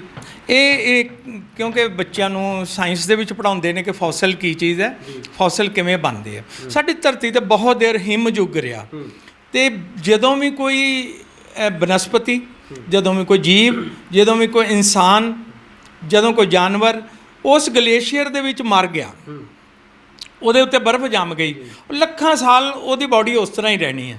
ਫਿਰ ਕਿਤੇ ਲੱਖਾਂ ਸਾਲ ਬਾਅਦ ਉਹਦੀ ਬਾਡੀ ਦਾ ਇੱਕ ਕਣ ਭੁਰਿਆ ਹੱਡੀ ਦਾ, ਉਹਦੀ ਜਗ੍ਹਾ ਪੱਥਰ ਨੇ ਲੈ ਲਈ। ਫਿਰ ਕਿਤੇ ਹਜ਼ਾਰਾਂ ਸਾਲ ਬਾਅਦ ਦੂਸਰਾ ਕਣ ਭੁਰਿਆ, ਉਹਦੀ ਜਗ੍ਹਾ ਪੱਥਰ ਨੇ ਲੈ ਲਈ। ਔਰ ਜਦੋਂ ਕੰਟੀਨਿਊਸਲੀ ਫਿਰ ਉਹ ਸਾਰਾ ਚੀਜ਼ ਜਿਹੜੀ ਹੈ, ਉਹਦੀਆਂ ਹੱਡੀਆਂ ਹੌਲੀ ਹੌਲੀ ਖੁਰ ਜਾਂਦੀਆਂ ਨੇ, ਤੇ ਉਹ ਜਿਹੜੀ ਕੈਵਿਟੀ ਬਣੀ ਹੁੰਦੀ ਹੈ, ਤੇ ਉਹਦੇ ਵਿੱਚੋਂ ਪੱਥਰ ਜਿਹੜਾ ਉਹ ਆਪਣਾ ਰੂਪ ਧਾਰ ਲੈਂਦਾ, ਤੇ ਉਹ ਚੀਜ਼ ਬਣ ਜਾਂਦੀ ਹੈ। ਜਿਹੜੀ ਨੈਚੁਰਲ ਹਿਸਟਰੀ ਮਿਊਜ਼ੀਅਮ ਹੈ ਲੰਡਨ ਦਾ, ਉਹਦੇ ਵਿੱਚ ਤੇ ਗੈਲਰੀਜ਼ ਬਣੀਆਂ ਹੋਈਆਂ ਫੋਸਲਸ ਦੀ ਸਟੱਡੀ ਵਾਸਤੇ। ਔਰ ਜੇ ਕਿਸੇ ਨੇ ਦੇਖਣੀਆਂ ਹੋਣ, ਤੁਸੀਂ ਆਪਣੇ ਘਰ ਦੇ ਵਿੱਚ ਹੁਣੇ ਨੈਚੁਰਲ ਹਿਸਟਰੀ ਮਿਊਜ਼ੀਅਮ ਲੰਡਨ ਦਾ ਭਰੋ, ਤੇ ਉੱਥੋਂ ਦੇਖੋ ਤੁਸੀਂ ਕਿੰਨੀ ਤਰ੍ਹਾਂ ਦੇ ਫੋਸਲ ਪਏ ਆ। ਤੇ ਸਾਡੇ ਇਹ ਹੈ ਕਿ ਸਰਕਾਰਾਂ ਕਿਉਂ ਨੇ ਕੰਮ ਨਹੀਂ ਕਰ ਰਹੀਆਂ। ਅਸੀਂ ਜਿਹੜਾ ਵੀ ਕੰਮ ਕਰ ਰਹੇ ਹਾਂ, ਉਹਦੇ ਵਿੱਚ ਮਿਹਨਤ ਬੜੀ ਲੱਗ ਰਹੀ ਆ, ਪੈਸਾ ਬੜਾ ਲੱਗ ਰਿਹਾ ਹੈਗਾ, ਪਰ ਫਿਰ ਵੀ ਇਹ ਚੀਜ਼ਾਂ ਅਸੀਂ ਸੰਭਾਲਣ ਦੇ ਵਿੱਚ ਕਾਮਯਾਬ ਹੋਏ ਹਾਂ। ਕੁਝ ਵਿਲੱਖਣ ਚੀਜ਼ਾਂ ਮਿਲ ਜਾਂਦੀਆਂ ਨੇ, ਜਿਸ ਤਰ੍ਹਾਂ ਮੇਰੇ ਕੋਲ ਇੱਕ ਕੀਮਤੀ ਚੀਜ਼ ਹੈ, ਇਹ ਤੁਹਾਨੂੰ ਗੂਗਲ ਦੇ ਵਿੱਚ ਨਹੀਂ ਮਿਲੇਗੀ, ਕਿਉਂਕਿ ਗੂਗਲ 'ਚ ਮੈਂ ਪਾਵਾਂਗਾ ਤਾਂ ਮਿਲੇਗੀ। ਇੱਕ ਨਾਗ ਦਾ ਮੂੰਹ ਹੈਗਾ, ਬਾਸ਼ਕ ਨਾਗ ਦਾ ਮੂੰਹ ਹੈ, ਤੇ ਇਹ 2 ਮੂੰਹ ਨੇ ਇਹਦੇ। ਹੈਰਾਨਗੀ ਦੀ ਗੱਲ ਹੈ ਕਿ ਇੱਕ ਮੂੰਹ ਇਹ ਹੈ, ਇੱਕ ਮੂੰਹ ਇਹ ਹੈ, ਹਰ ਮੂੰਹ ਦੇ ਵਿੱਚ 5-5 ਦੰਦ ਨੇ। ਇਹ ਅਜੇ ਤੱਕ ਨੈੱਟ ਦੇ ਵਿੱਚ ਨਹੀਂ ਹੈਗਾ, ਤੁਸੀਂ ਇਹਦੀ ਖੋਜ ਕਰੋਗੇ ਨੈੱਟ 'ਤੇ ਕਿਤੇ ਨਹੀਂ ਮਿਲੇਗਾ, ਲੇਕਿਨ ਜਿੱਦਣ ਮੈਂ ਗੂਗਲ ਦੇ ਵਿੱਚ ਪਾਵਾਂਗਾ, ਉਸ ਤੋਂ ਬਾਅਦ ਲੋਕਾਂ ਨੂੰ ਇਹ ਮਿਲਣਾ ਸ਼ੁਰੂ ਹੋ ਜਾਏਗਾ। ਸਾਡੇ ਵੀ ਬਹੁਤ ਸਾਰੀਆਂ ਚੀਜ਼ਾਂ ਕੀਮਤੀ ਮਿਲ ਸਕਦੀਆਂ ਨੇ। ਨਾਗ ਜਿਹੜਾ ਸੀਗਾ ਇਹ ਵੱਖਰੀ ਕਿਸਮ ਦਾ, ਇਹ ਨਾਗ ਸਾਡੇ ਮੈਥੋਲੋਜੀ ਦੇ ਵਿੱਚ ਆਉਂਦਾ ਕਿ ਇੱਕ ਮੂੰਹ 'ਚੋਂ ਅੱਗ ਕੱਢਦਾ ਸੀਗਾ ਤੇ ਇੱਕ ਮੂੰਹ ਨਾਲੇ ਖਾਂਦਾ ਸੀਗਾ। ਲੇਕਿਨ ਦੇਖੋ ਨਾ, ਜਿਸ ਨਾਗ ਦਾ ਸਿਰ ਹੀ ਇੰਨਾ ਹੈਗਾ, ਉਹ ਨਾਗ ਕਿੰਨਾ ਵੱਡਾ ਹੋਏਗਾ। ਬਹੁਤ ਵੱਡਾ ਨਾਗ ਸੀਗਾ ਇਹ, ਬਹੁਤ ਵੱਡਾ। ਹਾਂਜੀ ਹਾਂਜੀ। ਜਿਵੇਂ ਆਪਾਂ ਇੱਕ ਚੀਜ਼ ਹੋਰ ਦੇਖ ਰਹੇ ਹਾਂ ਅੱਗੇ ਪਈ ਹੈ, ਉਹ ਕੀ ਚੀਜ਼ ਹੈਗੀ ਹੈ? ਇਹ ਹਾਥੀ ਦਾ ਜਿਹੜਾ ਉਹ ਸਿਰ ਦਾ ਹੈਗਾ ਹੱਡੀ ਹੈ, ਉਹ ਹੈ, ਲੇਕਿਨ ਇਹ ਵੀ ਕਰੋੜਾਂ ਸਾਲ ਪੁਰਾਣੀ ਹੈ। ਇਹ ਸਾਰੀਆਂ ਚੀਜ਼ਾਂ ਜਿੰਨੀਆਂ ਮਿਲੀਆਂ ਹੈਗੀਆਂ ਨੇ, ਇਹ ਅਲੱਗ-ਅਲੱਗ ਸਾਈਟਸ ਤੋਂ ਮਿਲਦੀਆਂ ਨੇ, ਤੇ ਉਦੋਂ ਮਿਲਦੀਆਂ ਨੇ ਜਦੋਂ ਬਰਸਾਤ ਪੈਂਦੀ ਹੈ, ਤੇ ਜਿਹੜੇ ਥੇ ਹੁੰਦੇ ਨੇ ਉਹਨਾਂ ਦੇ ਉੱਪਰੋਂ ਬਰਸਾਤ ਪੈਣ ਨਾਲ ਇਹ ਚੀਜ਼ਾਂ ਥੋੜ੍ਹੀਆਂ ਜਿਹੀਆਂ ਦਿਖਾਈ ਦੇਣੀਆਂ ਸ਼ੁਰੂ ਹੋ ਜਾਂਦੀਆਂ। ਉਸ ਪਿੰਡ ਦੇ ਬੱਚੇ ਜਿਹੜੇ ਆ, ਇਹਨਾਂ ਨੂੰ ਪੁੱਟ ਕੇ ਤੇ ਉਹ ਫਿਰ ਰੱਖ ਲੈਂਦੇ ਨੇ ਆਪਣੇ ਕੋਲ। ਮੈਂ ਜਦੋਂ ਉਹਨਾਂ ਪਿੰਡਾਂ ਦੇ ਵਿੱਚ ਜਾਂਦਾ, ਜਿੱਥੇ ਉਹ ਹਿਸਟੋਰੀਕਲ ਸਾਈਟਸ ਨੇ, ਤੇ ਮੈਂ ਬੱਚਿਆਂ ਨੂੰ ਥੋੜ੍ਹੇ ਪੈਸੇ ਦੇ ਕੇ ਇਹ ਚੀਜ਼ਾਂ ਜਿਹੜੀਆਂ ਉਹਨਾਂ ਕੋਲੋਂ ਲੈ ਲੈਣਾ। ਲੇਕਿਨ ਮੈਂ ਪਹਿਲਾਂ ਬੱਚਿਆਂ ਦੀ ਟੀਮ ਬਣਾਉਣਾ, ਬੱਚਿਆਂ ਨੂੰ ਟ੍ਰੇਨਡ ਕਰਦਾ ਕਿ ਤੁਹਾਡੇ ਪਿੰਡੋਂ ਇਹ ਕੁਛ ਮਿਲੇਗਾ, ਉਹ ਕੁਛ ਹੀ ਮਿਲਦਾ, ਤੇ ਉਹ ਬੱਚੇ ਇਕੱਠੇ ਕਰਕੇ ਉਹਨਾਂ ਰੱਖਿਆ ਹੁੰਦਾ। ਮੈਂ ਥੋੜ੍ਹੇ ਪੈਸੇ ਦੇ ਕੇ ਉਹਨਾਂ ਨੂੰ। ਜਿਹੜੀ ਚੀਜ਼ ਪਿੰਡ ਦੇ ਵਿੱਚ ਤੁਹਾਡੇ ਜਿਹੜੀ ਨੌਲੇਜ ਦੇ ਵਿੱਚ ਆਉਂਦੀ ਹੈ ਵੀ ਫਲਾਣਾ ਪਿੰਡ ਹੈ, ਉੱਥੇ ਕੋਈ ਹਿਸਟੋਰੀਕਲ ਸਾਈਟ ਹੈਗੀ ਹੈ, ਤਾਂ ਉਸ ਪਿੰਡ ਦੇ ਨਾਲ ਪਹਿਲਾਂ ਤੋਂ ਰਾਬਤਾ ਕਾਇਮ ਕਰ ਲੈਂਦੇ ਹੋ ਵੀ ਜੇ ਕਿਤੇ ਤੁਹਾਨੂੰ ਮਿਲੇ ਖੇਤਾਂ 'ਚੋਂ ਜਾਂ ਕਿਤੇ ਖੁਦਾਈ ਦੇ ਸਮੇਂ ਮਿਲੇ ਤਾਂ ਸੰਪਰਕ ਕਰੋ, ਉੱਥੇ ਦੇ ਬੱਚਿਆਂ ਨੂੰ ਟ੍ਰੇਨ ਕਰ ਦਿੰਦੇ ਹੋ ਉਸ ਚੀਜ਼ ਲਈ? ਅਸਲ 'ਚ ਇਹ ਕੰਮ ਅੰਗਰੇਜ਼ਾਂ ਨੇ ਕੀਤਾ ਸੀਗਾ। ਅੰਗਰੇਜ਼ਾਂ ਨੇ ਸਾਡੀਆਂ ਹਿਸਟੋਰੀਕਲ ਸਾਈਟਸ ਆਇਡੈਂਟੀਫਾਈ ਕੀਤੀਆਂ ਸੀਗੀਆਂ, ਪ੍ਰੀ ਹਿਸਟੋਰੀਕਲ ਸਾਈਟਸ ਆਇਡੈਂਟੀਫਾਈ ਕੀਤੀਆਂ ਸੀ, ਜਿਹੜੀਆਂ ਸਾਡੀਆਂ ਸਟੋਨ ਏਜ ਦੀਆਂ ਸਾਈਟਸ ਸੀਗੀਆਂ ਉਹ ਕੀਤੀਆਂ ਸੀ। ਉਹਨਾਂ ਨੇ ਬਹੁਤ ਕੰਮ ਕੀਤਾ, ਤੇ ਸਾਡਾ ਵੀ ਇਹ ਕੰਮ ਹੈਗਾ ਕਿ ਅਸੀਂ ਇਹਨਾਂ ਸਾਈਟਸ ਦੇ ਉੱਤੇ ਨਿਰੰਤਰ ਕੰਮ ਕਰਦੇ ਹਾਂ, ਨਜ਼ਰ ਰੱਖਦੇ ਹਾਂ। ਜਦੋਂ ਵੀ ਉਸ ਥੇ ਦੇ ਉੱਤੋਂ ਜਾਂ ਉਹਨਾਂ ਸਾਈਟਸ ਦੇ ਉੱਤੋਂ ਮਿੱਟੀ ਪੁੱਟੀ ਜਾ ਰਹੀ ਹੁੰਦੀ ਹੈ, ਤੇ ਅਸੀਂ ਉੱਥੇ ਜਾ ਕੇ ਬੈਠ ਜਾਂਦੇ ਹਾਂ, ਤੇ ਬੱਚਿਆਂ ਦੀ ਡਿਊਟੀ ਲਗਾ ਦਿੰਦੇ ਹਾਂ, ਔਰ ਮਿੱਟੀ ਦੇ ਵਿੱਚੋਂ ਜਿਹੜੀਆਂ ਚੀਜ਼ਾਂ ਮਿਲਦੀਆਂ ਨੇ ਅਸੀਂ ਸੰਭਾਲ ਲੈਂਦੇ ਹਾਂ। ਵੈਸੇ ਤਾਂ ਡਿਪਾਰਟਮੈਂਟ ਨੂੰ ਚਾਹੀਦਾ ਹੈਗਾ ਕਿ ਇਹ ਡਿਪਾਰਟਮੈਂਟ ਦਾ ਆਪਾਂ ਬਾਰ-ਬਾਰ ਜ਼ਿਕਰ ਕਰ ਰਹੇ ਹਾਂ ਵੀ ਵਾਕਈ ਇਹ ਡਿਪਾਰਟਮੈਂਟ ਦੇ ਬਾਰੇ ਆਪਾਂ ਕਦੀ ਚਰਚਾ ਨਹੀਂ ਸੁਣੀ, ਹਾਲਾਂਕਿ ਸਾਰਾ ਫੰਡ ਵੀ ਹੋਊਗਾ, ਸਾਰਾ ਕੁਝ ਅਵੇਲੇਬਿਲਿਟੀ ਵੀ ਹੋਊਗੀ, ਪਰ ਪ੍ਰਫੁੱਲਤ ਕਰਨ ਦੇ ਵਿੱਚ ਕਿਤੇ ਨਾ ਕਿਤੇ ਸਰਕਾਰਾਂ ਫੇਲ ਹੁੰਦੀਆਂ ਨੇ। ਸਰਕਾਰਾਂ ਦੇ ਕੋਲ ਫੰਡ ਵੀ ਆ ਸਕਦਾ, ਲੇਕਿਨ ਉਹ ਸਟਾਫ ਭਰਤੀ ਨਹੀਂ ਕਰਦੇ। ਸਟਾਫ ਉਹਨਾਂ ਨੂੰ ਭਰਤੀ ਕਰਨਾ ਚਾਹੀਦਾ, ਉਹਨਾਂ ਨੂੰ ਟ੍ਰੇਨ ਕਰਨਾ ਚਾਹੀਦਾ ਔਰ ਉਹਨਾਂ ਨੂੰ ਸਾਈਟਸ ਦੇ ਉੱਤੇ ਪ੍ਰੋਜੈਕਟ ਦੇ ਕੇ ਭੇਜਣਾ ਚਾਹੀਦਾ ਕਿ ਇਹ ਸਾਈਟਾਂ ਤੁਸੀਂ ਕਰੋ, ਇਹਨਾਂ ਤੋਂ ਜੋ ਮਿਲਦਾ ਹੈਗਾ ਕਰੋ। ਅੱਛਾ, ਸਾਡੇ ਕੋਲ ਉਹ ਸਾਈਟਾਂ ਨੇ ਜਿਸ ਤਰ੍ਹਾਂ ਸੰਘੋਲ ਪਿਆ, ਸਾਡੇ ਕੋਲ ਸੰਘੋਲ ਦੀ ਇੱਕ ਪੋਰਸ਼ਨ ਦੇ ਉੱਤੇ ਖੁਦਾਈ ਹੋਈ ਹੈ ਤੇ ਉੱਥੋਂ ਕਈ ਕੁਝ ਸਾਨੂੰ ਮਿਲਿਆ। ਸੰਘੋਲ ਦੇ ਵਿੱਚ ਮਿਊਜ਼ੀਅਮ ਬਣਾਉਣਾ ਪਿਆ ਸਾਨੂੰ, ਲੇਕਿਨ ਅਗਰ ਉਹ ਸੰਘੋਲ ਸਾਰਾ ਕਿਤੇ ਪੁੱਟਿਆ ਜਾਵੇ ਤੇ ਇੰਨਾ ਕੁਝ ਮਿਲ ਸਕਦਾ ਹੈ ਕਿ ਪੂਰੇ ਵਿਸ਼ਵ ਦਾ ਉਹ ਵਿਸ਼ੇਸ਼ ਸਪੈਸ਼ਲ ਪਿੰਡ ਬਣ ਸਕਦਾ ਹੈ ਸੰਘੋਲ, ਉੱਚਾ ਪਿੰਡ ਸੰਘੋਲ ਜਿਹਦੇ ਬਾਰੇ ਅਸੀਂ ਗੱਲ ਕਰਦੇ ਹਾਂ। ਬਹੁਤ ਕੁਝ ਉੱਥੇ ਮਿਲਿਆ ਔਰ ਸਰਕਾਰ ਨੂੰ ਮਿਊਜ਼ੀਅਮ ਬਣਾਉਣਾ ਪਿਆ, ਇੰਨਾ ਕੁਝ ਮਿਲਿਆ। ਪੰਜਾਬ ਦੇ ਤੇ ਕੋਨੇ-ਕੋਨੇ ਦੇ ਵਿੱਚ ਜਗ੍ਹਾ ਜਗ੍ਹਾ ਤੇ ਇਸ ਤਰ੍ਹਾਂ ਦੀਆਂ ਸਾਈਟਸ ਹੈਗੀਆਂ ਨੇ ਜਿੱਥੇ ਸਰਕਾਰ ਨੂੰ ਕੰਮ ਕਰਨ ਦੀ ਜ਼ਰੂਰਤ ਹੈ। ਅਗਰ ਸਰਕਾਰਾਂ ਚਾਹਣ, ਅਸੀਂ ਇਸ ਆਪਣੇ ਮਾਝੇ ਦੇ ਖਿੱਤੇ ਵਿੱਚ ਖਾਸ ਕਰਕੇ ਬਾਰਡਰ ਬੈਲਟ ਦੇ ਵਿੱਚ ਸਰਕਾਰ ਦੀ ਬਹੁਤ ਮਦਦ ਕਰ ਸਕਦੇ ਹਾਂ ਕਿ ਜਿਹੜੀਆਂ ਵੀ ਹਿਸਟੋਰੀਕਲ ਸਾਈਟਸ ਪਈਆਂ ਨੇ ਸਰਕਾਰ ਦੇ ਨਾਲ ਜਾ ਕੇ ਆਇਡੈਂਟੀਫਾਈ ਕਰਵਾ ਸਕਦੇ ਹਾਂ, ਉੱਥੋਂ ਖੁਦਾਈ ਕਰਵਾ ਸਕਦੇ ਉੱਥੇ ਕੰਮ ਵੀ ਕਰ ਸਕਦੇ ਹਾਂ। ਇਹ ਜਿਹੜਾ ਸਮਾਨ ਪਿਆ ਹੈਗਾ ਇਹਦੇ ਬਾਰੇ ਥੋੜ੍ਹਾ ਜਿਹਾ ਦੱਸ ਦਿਓ, ਇਹ ਕੀ ਚੀਜ਼ ਹੈਗੀ ਹੈ? ਇਹ ਸਾਰੇ ਫੋਸਲ ਨੇ। ਜਿਸ ਤਰ੍ਹਾਂ ਇਹ ਤੁਹਾਡੇ ਸਾਹਮਣੇ ਹੈਗਾ ਇਮੈਚੁਰ ਫੋਸਲ ਹੈ, ਇਹ ਪੱਥਰ ਦੇ ਵਿੱਚ ਹੈਗਾ। ਇਹ 'ਚ ਹੱਡੀ ਵੀ ਨਜ਼ਰ ਆ ਰਹੀ ਹੈ ਤੇ ਹੱਡੀ ਜਿਹੜੀ ਅੰਦਰੋਂ ਜਿਹੜੀ ਆ ਉਹ ਪੱਥਰ ਬਣ ਚੁੱਕੀ ਹੈ। ਇਹ 15 ਲੱਖ ਸਾਲ ਪੁਰਾਣਾ ਹੈਗਾ। ਲੇਕਿਨ ਜੇ ਜਿਵੇਂ ਹੱਡੀ ਦੀ ਗੱਲ ਕੀਤੀ ਜਾਵੇ, ਕਿਹਦੀ ਹੋ ਸਕਦੀ ਹੈ ਹੱਡੀ? ਕੁਝ ਇਹ ਵੱਡੇ ਜਾਨਵਰ ਦੀ ਹੱਡੀ ਹੈ, ਕਿਉਂਕਿ ਇਹਦੀ ਦੇਖਣ ਤੋਂ ਹੀ ਪਤਾ ਲੱਗਦਾ ਹੈਗਾ ਕਿ ਜਾਨਵਰ ਜਿਹੜਾ ਹੈਗਾ ਉਹ ਛੋਟਾ ਨਹੀਂ ਹੈਗਾ, ਵੱਡਾ ਹੈ, ਹੈ ਨਾ। ਊਂਠ ਵੀ ਹੋ ਸਕਦਾ ਹੈ, ਹਾਥੀ ਵੀ ਹੋ ਸਕਦਾ ਹੈ, ਜਾਂ ਵੱਡੇ ਜਾਨਵਰ ਜਿਹੜੇ ਉਹ ਹੋ ਸਕਦੇ ਨੇ। ਤੇ ਲੇਕਿਨ ਅਗਰ ਡਿਪਾਰਟਮੈਂਟ ਵਾਲੇ ਇਹਦੇ ਕੰਮ ਕਰਨਗੇ ਤੇ ਉਹਨਾਂ ਨੂੰ ਉਸ ਵੇਲੇ ਪਤਾ ਲੱਗ ਜਾਏਗਾ ਕਿ ਹੱਡੀ ਕਿਹਦੀ ਹੈ, ਹੈ ਨਾ। ਸਾਡੇ ਕੋਲ ਇੰਨਾ ਕੁਝ ਹੈ ਨਹੀਂ। ਜਿਸ ਤਰ੍ਹਾਂ ਇਹ ਵੀ ਫੋਸਲ ਹੈ, ਇਹ ਸਟਾਰਫਿਸ਼ ਦਾ ਫੋਸਲ ਹੈਗਾ, ਲੇਕਿਨ ਇਹ 25 ਲੱਖ ਸਾਲ ਪੁਰਾਣਾ ਹੈਗਾ। 25 ਲੱਖ ਸਾਲ ਪੁਰਾਣਾ। ਇਹ ਸਾਰੇ ਫੋਸਲ ਜਿਹਨੇ ਜਿੰਨੇ ਵੀ ਤੁਸੀਂ ਦੇਖੋਗੇ ਇਹ ਫੋਸਲ ਹੈ। ਲੇਕਿਨ ਇਹ ਜਿਹੜਾ ਫੋਸਲ ਹੈਗਾ ਇਹ ਬ੍ਰਿਕਸ਼ ਦਾ ਫੋਸਲ ਹੈ, ਬਹੁਤ ਵੱਡਾ ਬ੍ਰਿਕਸ਼ ਹੈ, ਉਹਦਾ ਤਣਾ ਹੈਗਾ, ਉਹਦਾ ਫੋਸਲ ਹੈ। ਇਹਨੂੰ ਜਦੋਂ ਤੁਸੀਂ ਇਹਦੀ ਫੋਟੋਗ੍ਰਾਫੀ ਕਰਕੇ ਇਹਨੂੰ ਗੂਗਲ ਲੈਂਸ ਦੇ ਵਿੱਚ ਪਾਓਗੇ ਤੇ ਇਹਦੀ ਉਮਰ ਆਏਗੀ 298 ਮਿਲੀਅਨ ਈਅਰਸ ਓਲਡ, ਯਾਨੀ ਕਿ 29 ਕਰੋੜ ਸਾਲ ਪੁਰਾਣਾ ਇਹ ਬ੍ਰਿਕਸ਼ ਜਿਹੜਾ। ਔਰ ਇਹਦੀ ਜਿਹੜੀ ਉੱਪਰਲੀ ਸਰਫੇਸ ਹੈ ਇਹ ਤਾਂ ਬਿਲਕੁਲ ਜਿਵੇਂ ਪੱਥਰ ਪੂਰਾ ਹੋ ਚੁੱਕਿਆ ਹੈ। ਇਹ ਜਿਹੜੇ ਜ਼ਮੀਨ ਦੇ ਥੱਲੇ ਆ ਇਹ ਉਹ ਕੁਛ ਹੀ ਹੈ ਜੋ ਸਾਨੂੰ ਮਿਲਦਾ ਹੈਗਾ। ਪੁਰਾਣੇ ਬ੍ਰਿਕਸ਼ ਹੈਗੇ ਨੇ, ਪੁਰਾਣੇ ਵੱਡੇ ਬ੍ਰਿਕਸ਼ ਨੇ ਜਿਹੜੇ ਉਹ ਪੱਥਰ ਦੇ ਰੂਪ ਵਿੱਚ ਮਿਲ ਰਹੇ ਨੇ। ਲੇਕਿਨ ਸਾਨੂੰ ਇਹ ਸੰਭਾਲਣ ਦੀ ਜ਼ਰੂਰਤ ਹੈਗੀ ਹੈ, ਸਾਨੂੰ ਆਪਣਾ ਅਤੀਤ ਫਰੋਲਣ ਦੀ ਜ਼ਰੂਰਤ ਹੈ। ਜਿਵੇਂ ਸਰ ਆ ਕੀ ਚੀਜ਼ ਹੈਗੀ ਹੈ? ਜਿਵੇਂ ਦੇਖਣ ਨੂੰ ਤਾਂ ਆਂਡਾ ਲੱਗ ਰਿਹਾ ਜੀ। ਹਾਂਜੀ, ਇਹ ਐਗ ਹੈਗਾ ਕਿਸੇ ਚੀਜ਼ ਦਾ, ਕਿਸੇ ਵੀ ਚੀਜ਼ ਦਾ, ਕਿਉਂਕਿ ਜੋ ਫੋਸਲ ਬਣਨਾ ਹੈਗਾ ਹਰ ਚੀਜ਼ ਦਾ ਫੋਸਲ ਬਣ ਜਾਣਾ ਹੈ। ਬ੍ਰਿਕਸ਼ਾਂ ਦਾ ਵੀ ਫੋਸਲ ਬਣ ਜਾਣਾ ਹੈ, ਉਸ ਜਾਨਵਰ ਦੀ ਜਾਂ ਜੀਵ ਦੀ ਬਾਡੀ ਦਾ ਵੀ ਫੋਸਲ ਬਣ ਜਾਣਾ ਹੈ। ਅਗਰ ਤੁਸੀਂ ਕਹੋ ਤਾਂ ਮੈਂ ਤੁਹਾਨੂੰ ਇੱਕ ਜਿਹੜਾ ਨੈਚੁਰਲ ਹਿਸਟਰੀ ਮਿਊਜ਼ੀਅਮ ਲੰਡਨ ਹੈ ਉਹਦੀ ਫਾਈਲ ਦਿਖਾ ਸਕਦਾ ਕਿ ਕਿਹੜੀਆਂ ਕਿਹੜੀਆਂ ਚੀਜ਼ਾਂ ਦੇ ਫੋਸਲਸ ਜਿਹੜੇ ਸਾਨੂੰ ਇਸ ਤਰ੍ਹਾਂ ਲੱਗਦਾ ਕਿ ਉਹ ਜਾਨਵਰ ਹੀ ਸਾਹਮਣੇ ਬੈਠਾ ਹੋਇਆ, ਤੇ ਇਹ ਐਗ ਹੈਗਾ ਕਿਸੇ ਚੀਜ਼। ਇੱਧਰ ਵੀ ਬਹੁਤ ਕੁਝ ਤੁਸੀਂ ਬਾਕਸਿਸ ਦੇ ਵਿੱਚ ਸਜਾ ਕੇ ਰੱਖਿਆ ਹੋਇਆ, ਥੋੜ੍ਹਾ ਜਿਹਾ ਇਹਨਾਂ ਦੇ ਬਾਰੇ ਵੀ ਜ਼ਰੂਰ ਦੱਸ ਦਿਓ ਵੀ ਇਹ ਚੀਜ਼ਾਂ ਕੀ ਨੇ। ਜਿਵੇਂ ਇਹ ਜਿਹੜਾ ਵੀ ਸਾਨੂੰ ਹਿਸਟੋਰੀਕਲ ਸਾਈਟਸ ਦੇ ਵਿੱਚੋਂ ਚੀਜ਼ਾਂ ਮਿਲਦੀਆਂ ਨੇ ਉਹ ਹੈ। ਮੈਂ ਇਹ ਦੱਸਦਾ ਹੁੰਦਾ ਬਹੁਤ ਸਾਰੀ ਦਰਸ਼ਕਾਂ ਨੂੰ ਕਿ ਜਿਸ ਤਰ੍ਹਾਂ ਮੇਰੇ ਹੱਥ ਦੇ ਉੱਤੇ ਇੱਕ ਸਰਾਈ ਰੱਖੀ ਹੋਈ ਹੈ। ਹੁਣ ਜੇਕਰ ਮੈਂ ਕਹਾਂਗਾ ਕਿ ਇਹ ਸਰਾਈ ਜਿਹੜੀ ਹੈ ਇਹ ਵੱਡੇ ਲੋਕ ਯੂਜ਼ ਕਰਦੇ ਸੀਗੇ ਤੇ ਕਿਸੇ ਦੀ ਸਮਝ 'ਚ ਨਹੀਂ ਆਏਗਾ ਕਿ ਇੱਕ ਆਦਮੀ ਇਹ ਨਿੱਕੇ ਜਿਹੇ ਖਿਡੌਣੇ ਤੋਂ ਕੀ ਕੰਮ ਲੈ ਸਕਦਾ। ਪਰ ਜਦੋਂ ਹਿਕਮਤ ਲੋਕ ਕਰਦੇ ਸੀਗੇ, ਹਕੀਮ ਪਿੰਡਾਂ ਦੇ ਵਿੱਚ ਹੁੰਦੇ ਸੀ ਤੇ ਹਿਕਮਤ ਦੇ ਵਿੱਚ ਬਹੁਤ ਚੀਜ਼ਾਂ ਇਸਤੇਮਾਲ ਹੁੰਦੀਆਂ ਸੀ। ਜਿਸ ਤਰ੍ਹਾਂ ਬਹੁਤ ਤਰ੍ਹਾਂ ਦੇ ਕੁਸ਼ਤੇ ਮਾਰੇ ਜਾਂਦੇ ਸੀ, ਮੋਤੀ ਦਾ ਭਸਮ ਬਣਦਾ ਸੀ, ਲੋਹੇ ਦਾ ਭਸਮ ਬਣਦਾ ਸੀ, ਚਾਂਦੀ ਦਾ ਭਸਮ ਬਣਦਾ ਸੀ, ਸੋਨੇ ਦਾ ਭਸਮ ਬਣਦਾ ਸੀ, ਜ਼ਹਿਰ ਦਾ ਭਸਮ ਬਣਦਾ ਸੀ, ਪਾਰੇ ਦਾ ਭਸਮ ਬਣਦਾ ਸੀ, ਅਨੇਕਾਂ ਚੀਜ਼ਾਂ ਦੇ ਭਸਮ ਤਿਆਰ ਕੀਤੇ ਜਾਂਦੇ ਸੀ। ਹੁਣ ਜੇਕਰ ਅਸੀਂ ਸੋਨੇ ਦਾ ਭਸਮ ਬਣਾਵਾਂਗੇ ਤੇ 2-4-5 ਗ੍ਰਾਮ ਦਾ ਭਸਮ ਬਣਾਇਆ ਤੇ ਉਹਨੂੰ ਅਸੀਂ ਵੱਡੇ ਬਰਤਨ ਵਿੱਚ ਤੇ ਨਹੀਂ ਰੱਖਾਂਗੇ, ਉਹਨੂੰ ਫਿਰ ਅਸੀਂ ਇਹ ਛੋਟੀਆਂ ਸਰਾਈਆਂ 'ਚ ਰੱਖਾਂਗੇ। ਤੇ ਹਕੀਮ ਜਦੋਂ ਪੁੜੀਆਂ ਬਣਾ ਲੈਂਦਾ ਸੀਗਾ ਤੇ ਪੁੜੀਆਂ ਦੇ ਵਿੱਚ ਦਵਾਈਆਂ ਪਾ ਦਿੰਦਾ ਸੀ ਤੇ ਫਿਰ ਲਾਸਟ ਤੇ ਉਹ ਤੀਲੇ ਦੇ ਨਾਲ ਜਿਹੜਾ ਉਹ ਇਹਨਾਂ ਤੋਂ ਕੱਢ ਕੇ ਇੱਕ ਇੱਕ ਕਣ ਜਿਹੜਾ ਉਹ ਪੁੜੀ ਦੇ ਉੱਤੇ ਰੱਖਦਾ ਸੀਗਾ, ਹੈ ਨਾ। ਤੇ ਉਹ ਅਸੀਂ ਇਲਾਜ ਕਰਦੇ ਸੀਗੇ ਉਹਦੇ ਨਾਲ। ਇਸ ਤਰ੍ਹਾਂ ਹੀ ਬਹੁਤ ਤਰ੍ਹਾਂ ਦੇ ਅਰਕ ਜਿਹੜੇ ਉਹ ਬਣਾਏ ਜਾਂਦੇ ਰਹੇ, ਬਹੁਤ ਤਰ੍ਹਾਂ ਦੀਆਂ ਚੀਜ਼ਾਂ ਜਿਹੜੀਆਂ ਤੁਸੀਂ ਕਿਸੇ ਚੀਜ਼ ਬਾਰੇ ਵੀ ਗੱਲ ਕਰੋ। ਮੈਂ ਜਿਵੇਂ ਆਹ ਚੀਜ਼ਾਂ ਕੀ ਨੇ ਜੀ? ਇਹ ਜਿਹੜੀਆਂ ਚੀਜ਼ਾਂ ਸੀਗੀਆਂ, ਜਿਸ ਤਰ੍ਹਾਂ ਸਾਡੇ ਕੋਲ ਬਹੁਤ ਸਾਰੇ ਬਾਗ ਸੀਗੇ, ਪਹਿਲਾਂ ਬਾਗ ਬੜੇ ਸੀਗੇ। ਹੁਣ ਬਾਗ ਦੇ ਵਿੱਚ ਜਿਹੜੇ ਰਾਖੇ ਹੁੰਦੇ ਸੀਗੇ ਬਾਗ ਦੇ, ਉਹ ਜਾਨਵਰ ਨੂੰ ਉਡਾਉਣ ਵਾਸਤੇ ਉਹਨਾਂ ਨੂੰ ਕੁਛ ਨਾ ਕੁਛ ਚਾਹੀਦਾ, ਫਿਰ ਇਸ ਤਰ੍ਹਾਂ ਦੀਆਂ ਗੋਲੀਆਂ ਬਣਾ ਲੈਂਦੇ ਸੀਗੇ ਉਹ, ਤੇ ਇਹਦੇ ਨਾਲ ਉਹ ਬਾਗਾਂ ਦੇ ਵਿੱਚੋਂ ਪਰਿੰਦਿਆਂ ਨੂੰ ਉਡਾਉਂਦੇ ਸੀਗੇ। ਉਹ ਕੁੜੀਆਂ ਜਿਹੜੀਆਂ ਉਹ ਗੀਟੇ ਵੀ ਖੇਡਦੀਆਂ ਸੀ, ਜਿਹੜੇ ਵੱਡੇ ਆ ਉਹਨਾਂ ਨਾਲ ਖੇਡਦੀਆਂ ਸੀ। ਲੇਕਿਨ ਜਿਹੜੇ ਇਹ ਮਣਕੇ ਨੇ, ਜਿਸ ਤਰ੍ਹਾਂ ਇਹ ਮਣਕੇ ਬਣ ਗਏ, ਇਹ ਸਾਰੇ ਜਾਨਵਰਾਂ ਨੂੰ ਸਜਾਉਣ ਦੇ ਕੰਮ ਆਉਂਦੇ ਸੀ।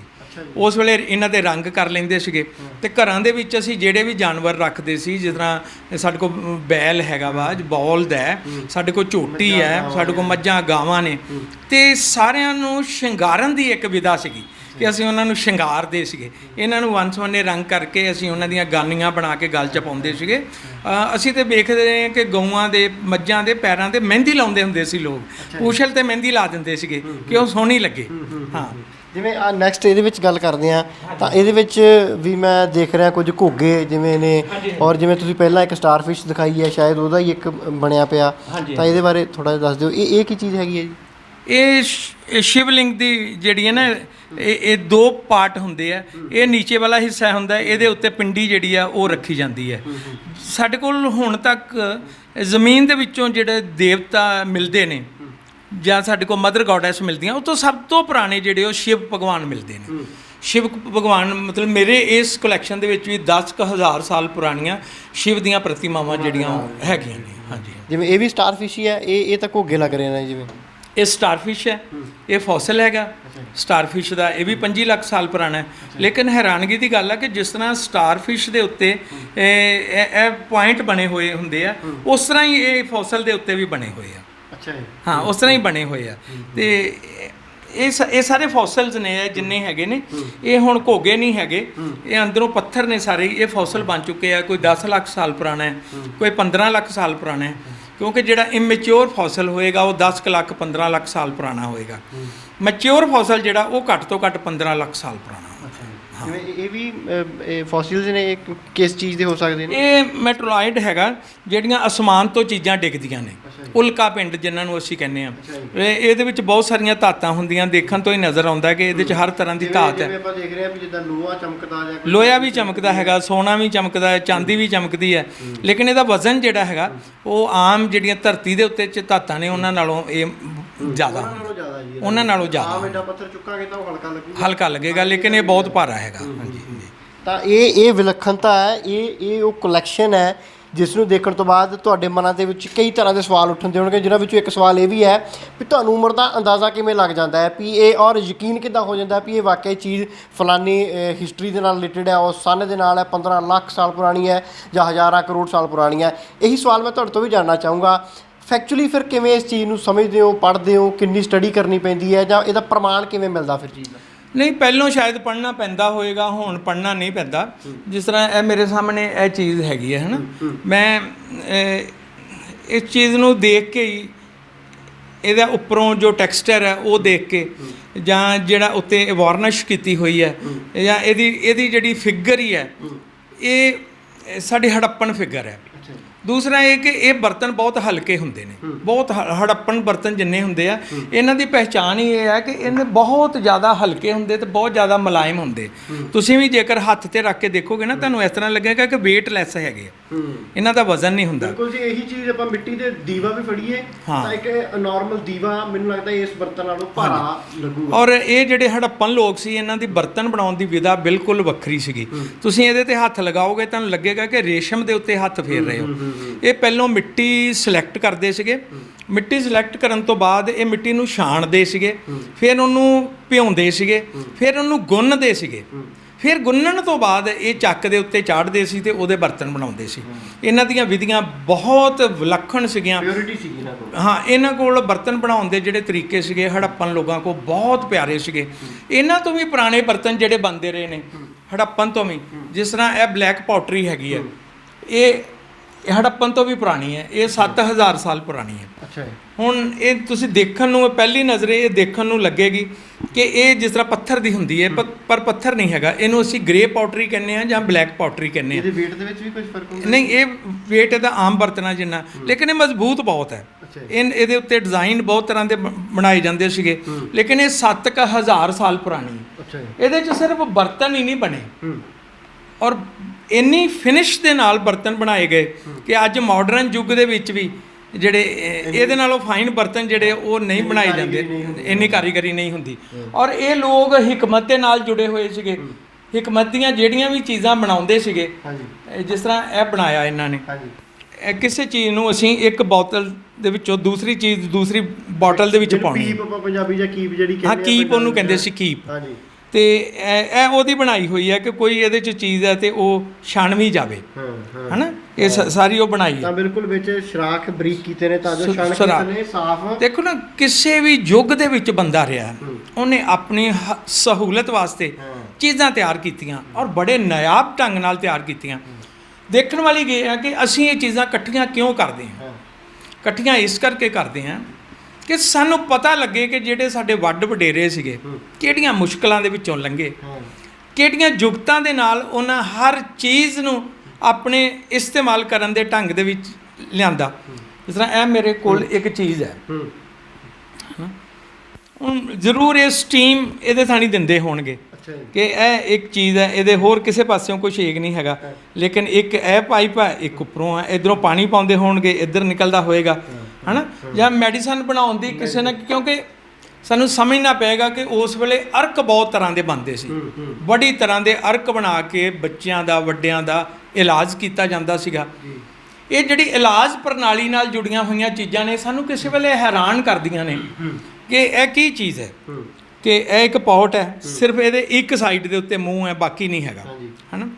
ਇਹ ਸਾਰੀਆਂ ਸਟੀਮ ਨਾਲ ਜੁੜੀਆਂ ਹੋਈਆਂ ਜਾਂ ਅਰਕ ਬਣਾਉਣ ਦੀਆਂ ਵਿਧੀਆਂ ਨਾਲ ਜੁੜੇ ਹੋਏ ਆਪਰੇਟਸ ਆ, ਉਹਨਾਂ ਦਾ ਸਮਾਨ ਹੈ ਸਾਰਾ ਹੀ, ਜਿਹੜਾ ਸਾਡੀ ਸਮਝ ਤੋਂ ਬਾਹਰ ਹੈ। ਲੇਕਿਨ ਇਹਦੇ ਵਾਸਤੇ ਸਰਕਾਰਾਂ ਦੀ ਜ਼ਰੂਰਤ ਹੈ ਕਿ ਸਰਕਾਰ ਇੱਕ ਪ੍ਰੋਸੈਸ ਕ੍ਰੀਏਟ ਕਰਨ ਕਿ ਇਹ ਚੀਜ਼ ਇਸ ਕੰਮ ਆਉਂਦੀ ਸੀ, ਇਹ ਚੀਜ਼ ਇਸ ਕੰਮ ਆਉਂਦੀ ਸੀ, ਸਾਡਾ ਤੇ ਕੰਮ ਸੀ, ਅਸੀਂ ਇਕੱਠੀਆਂ ਕਰ ਲਈਆਂ। ਹੁਣ ਇਹਨਾਂ ਦੀ ਸ਼ਨਾਖਤ ਕਰਨੀ ਜਾਂ ਇਹ ਕਿਹੜੀਆਂ ਚੀਜ਼ਾਂ ਨੇ, ਉਹ ਸਰਕਾਰ ਦਾ ਕੰਮ ਹੈ। ਜਾਂ ਆਉਣ ਵਾਲੇ ਸਮੇਂ 'ਚ ਜਿਹੜੇ ਬੱਚੇ PhD ਕਰਨਗੇ, ਜਿਹੜੇ ਬੱਚੇ ਇਹਨਾਂ 'ਤੇ ਕੰਮ ਕਰਨਗੇ, ਨੈਚੁਰਲੀ ਉਹਨਾਂ ਨੂੰ ਇਹ ਸਾਰਾ ਕੁਝ ਪਤਾ ਲੱਗੇਗਾ।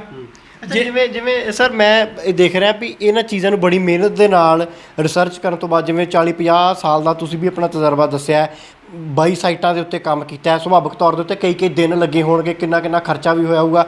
ਫਿਰ ਪਰਿਵਾਰ ਦੀ ਤੁਹਾਡੀ ਇਹ ਜਿਹੜਾ ਸ਼ੌਕ ਕਹਿ ਲਈਏ ਜਾਂ ਪੈਸ਼ਨ ਕਹਿ ਲਈਏ ਜਾਂ ਇੱਕ ਡਿਊਟੀ ਤੁਸੀਂ ਕਹਿ ਰਹੇ ਹੋ ਵੀ ਮੈਂ ਇੱਕ ਡਿਊਟੀ ਸਮਝਦਾ ਇਸ ਚੀਜ਼ ਨੂੰ ਵੀ ਆਉਣ ਵਾਲੀ ਪੀੜ੍ਹੀਆਂ ਨੂੰ ਫਾਇਦਾ ਮਿਲੇ, ਤਾਂ ਪਰਿਵਾਰ ਦਾ ਇਸ ਚੀਜ਼ ਨੂੰ ਲੈ ਕੇ ਕਿੱਦਾਂ ਦਾ ਰਿਐਕਸ਼ਨ ਹੁੰਦਾ ਸੀਗਾ ਜਦੋਂ ਇਸ ਚੀਜ਼ ਦੀ ਸ਼ੁਰੂਆਤ ਕੀਤੀ ਤੁਸੀਂ? ਸੁਭਾਵਿਕ ਤੌਰ 'ਤੇ ਜੋ ਇੰਨੀ ਖੁਦਾਈ ਦੇ ਵਿੱਚੋਂ ਨਿਕਲਦੇ ਹੋਣਗੇ ਤਾਂ ਇਹਨਾਂ ਦੀ ਹਾਲਤ ਕੋਈ ਇੱਦਾਂ ਦੀ ਤਾਂ ਹੁੰਦੀ ਨਹੀਂ ਹੋਊਗੀ ਜਿੰਨੇ ਖੂਬਸੂਰਤ ਹੁਣ ਦੇਖਣ ਨੂੰ ਲੱਗ ਰਹੇ ਨੇ। ਫਿਰ ਪਰਿਵਾਰ ਵਾਲੇ ਕਿੱਦਾਂ ਦਾ ਰਿਐਕਸ਼ਨ ਸੀਗਾ ਉਹ? ਜਦੋਂ ਵੀ ਸਾਡੇ ਕੋਲ ਜਿਹੜੇ ਥੇ ਹੈਗੇ ਆ, ਸਰਕਾਰ ਨੇ ਉਹ ਸਾਰੇ ਵਕਫ ਬੋਰਡ ਦੇ ਅੰਡਰ ਕੀਤੇ ਆ। ਵਕਫ ਬੋਰਡ ਕੀ ਕਰਦਾ ਹੈਗਾ ਕਿ ਉਹ ਕਿਸਾਨਾਂ ਨੂੰ ਦੇ ਦਿੰਦਾ ਕਿ ਤੁਸੀਂ ਇਹਨਾਂ ਨੂੰ ਵਾਹ ਲਓ।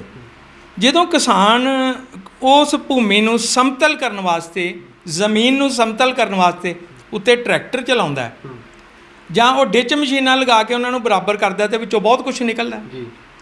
ਅਸੀਂ ਜਦੋਂ ਲੈ ਕੇ ਆਉਂਦੇ ਹਾਂ ਘਰ ਦੇ ਵਿੱਚ, ਜਦੋਂ ਮੈਂ ਲਿਆਉਂਦਾ ਸੀ ਸਾਡੇ ਘਰ ਵੀ ਬਹੁਤ ਵਿਰੋਧ ਹੁੰਦਾ ਸੀ ਤੇ ਘਰ ਦੇ ਕਹਿੰਦੇ ਸੀ ਤੁਸੀਂ ਕੀ ਲੋਕਾਂ ਦੀਆਂ ਚੀਜ਼ਾਂ ਦੀਵੇ ਚੁੱਕੀ ਲਿਆਉਂਦੇ ਜੇ ਮੜੀਆਂ ਤੋਂ, ਕੀ ਕਰ ਰਹੇ ਹੋ। ਲੇਕਿਨ ਫਿਰ ਇੱਕ ਸਮਾਂ ਆਉਂਦਾ ਜਦੋਂ ਬਹੁਤ ਦੁਨੀਆ ਦੇਖਣ ਆਉਂਦੀ ਹੈ। ਹੁਣ ਤੇ ਮੇਰਾ ਘਰ ਵੀ ਪੂਰਾ ਮਿਊਜ਼ੀਅਮ ਹੈ, ਕਿਉਂਕਿ ਮੇਰਾ ਘਰ ਵੀ ਉਹ ਘਰ ਹੈ ਜਿੱਥੇ ਸ਼ਹੀਦ ਆਜ਼ਮ ਭਗਤ ਸਿੰਘ ਰਹਿੰਦੇ ਰਹੇ, ਜਿੱਥੇ ਸਾਂਡਰਸ ਦਾ ਕਤਲ ਕਰਕੇ ਵੀ ਰਾਤ ਸੁਖਦੇਵ ਤੇ ਭਗਤ ਸਿੰਘ ਹੋਣੀ, ਕਾਮਰੇਡ ਸੁੰਨ ਸਿੰਘ ਜੋਸ਼ ਹੋਣਾ ਦੇ ਘਰ ਠਹਿਰੇ। ਉਹ ਘਰ ਮੇਰੇ ਕੋਲ ਹੈ ਤੇ ਮੈਂ ਉਸ ਘਰ ਨੂੰ ਪੂਰਾ ਮਿਊਜ਼ੀਅਮ ਬਣਾਇਆ ਹੋਇਆ।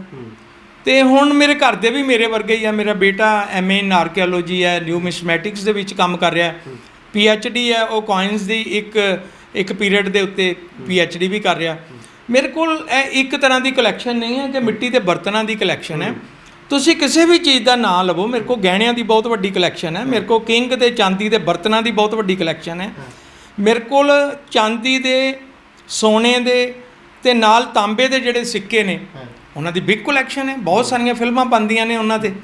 ਮੈਂ ਇੱਕ ਦਰਸ਼ਕਾਂ ਨੂੰ ਥੋੜ੍ਹੀ ਜਿਹੀ ਜਾਣਕਾਰੀ ਦੇ ਦੇਵਾਂ ਵੀ ਦੇਵਰਤ ਸਰ ਦੇ ਕੋਲ ਬਹੁਤ ਵੱਡਾ ਖਜ਼ਾਨਾ ਹੈ ਸਾਡੀ ਹਿਸਟਰੀ ਦੇ ਨਾਲ ਰਿਲੇਟਡ, ਕਈ 100 ਸਾਲ ਪੁਰਾਣੇ ਉਹ ਸਮਾਨ, ਉਹ ਮੋਹਰਾਂ ਚਾਂਦੀ ਸੋਨੇ ਦੀਆਂ, ਉਹ ਸਿੱਕੇ ਪਏ ਨੇ ਜਿਹੜੇ ਤੁਹਾਨੂੰ ਆਪਾਂ ਇੱਕ ਸੈਗਮੈਂਟ ਦੇ ਵਿੱਚ ਦਿਖਾਉਣਾ ਚਾਹੀਏ ਤਾਂ ਸ਼ਾਇਦ ਨਾ ਦਿਖਾ ਸਕੀਏ, ਜਾਂ ਉਹ ਐਪੀਸੋਡ ਥੋੜ੍ਹਾ ਅਧੂਰਾ ਲੱਗੇਗਾ, ਜਾਣਕਾਰੀ ਤੋਂ ਥੋੜ੍ਹੀ ਉਹਦੇ ਵਿੱਚ ਕਮੀ ਰਹਿ ਸਕਦੀ ਹੈ। ਤਾਂ ਇਸ ਕਰਕੇ ਆਪਾਂ ਦਰਸ਼ਕਾਂ ਨੂੰ ਦੱਸਣਾ ਚਾਹੁੰਦੇ ਹਾਂ ਵੀ ਆਉਣ ਵਾਲੇ ਸਮੇਂ ਦੇ ਵਿੱਚ 5 ਤੋਂ 6 ਮਿਊਜ਼ੀਅਮ ਨੇ ਇਹਨਾਂ ਦੇ ਕੋਲ। ਉਹ ਸਾਰੀ ਜਿਹੜੀ ਹੈ ਇਹਨਾਂ ਦਾ ਖਜ਼ਾਨਾ, ਮੈਂ ਕਹਿ ਸਕਦਾ ਹਿਸਟਰੀ ਜਿਹੜੀ ਸਾਂਭ ਕੇ ਰੱਖੀ ਹੈ, ਇੱਕ ਐਪੀਸੋਡ ਦੇ ਵਿੱਚ ਤੁਹਾਨੂੰ ਦਿਖਾਉਣ ਦੀ ਕੋਸ਼ਿਸ਼ ਕਰਾਂਗੇ। ਹਰ ਹਫ਼ਤੇ ਕੋਸ਼ਿਸ਼ ਕਰਿਆ ਕਰਾਂਗੇ ਕਿ ਇੱਕ ਐਪੀਸੋਡ ਤੁਹਾਡੇ ਨਾਲ ਸਾਂਝਾ ਕਰੀਏ। ਸਰ, ਜਿਵੇਂ ਤੁਸੀਂ ਆਪਾਂ ਸਟਾਰਟਿੰਗ ਇੰਟਰਵਿਊ ਦੇ ਕੀਤੇ ਤਾਂ ਸਰਕਾਰ ਦੇ ਖਿਲਾਫ ਰੋਸਾ ਹੈਗਾ ਵੀ ਸਰਕਾਰ ਨਾ ਤਾਂ ਸਟਾਫ ਭਰਤੀ ਕਰਦੀ ਹੈ, ਨਾ ਇਹਦੇ ਵਿੱਚ ਜ਼ਿਆਦਾ ਇਹਨੂੰ ਤਵੱਜੋ ਜੇ ਕਹਿ ਲਈਏ ਉਹ ਦੇ ਰਹੀ ਹੈ। ਤਾਂ ਤੁਸੀਂ ਆਪਣੇ ਬੇਟੇ ਨੂੰ ਪੜ੍ਹਾਈ ਵੀ ਇਹਦੀ ਕਰਾਈ ਹੈ, ਜਦ ਕਿ ਇਹ ਤੁਹਾਨੂੰ ਪਹਿਲਾਂ ਹੀ ਆਲਰੇਡੀ ਪਤਾ ਸੀਗਾ, ਆਪਣਾ 50 ਸਾਲ ਦਾ ਤਜਰਬਾ ਹੈ ਵੀ ਫਿਊਚਰ ਦੇ ਵਿੱਚ ਜੇ ਕੋਈ ਪੈਸਾ ਕਮਾਉਣ ਦੇ ਨਾਲ ਰੋਜ਼ਗਾਰ ਦੇ ਨਾਲ ਇਸ ਖਿੱਤੇ ਨੂੰ ਜੋੜਨਾ ਹੋਵੇ ਤਾਂ ਬੜੀ ਵੱਡੀ ਕਮੀ ਹੈ ਪਹਿਲਾਂ ਹੀ। ਤਾਂ ਫਿਰ ਬੇਟੇ ਨੂੰ ਇਸ ਲਾਈਨ ਦੇ ਵਿੱਚ ਲਿਆਉਣ ਦਾ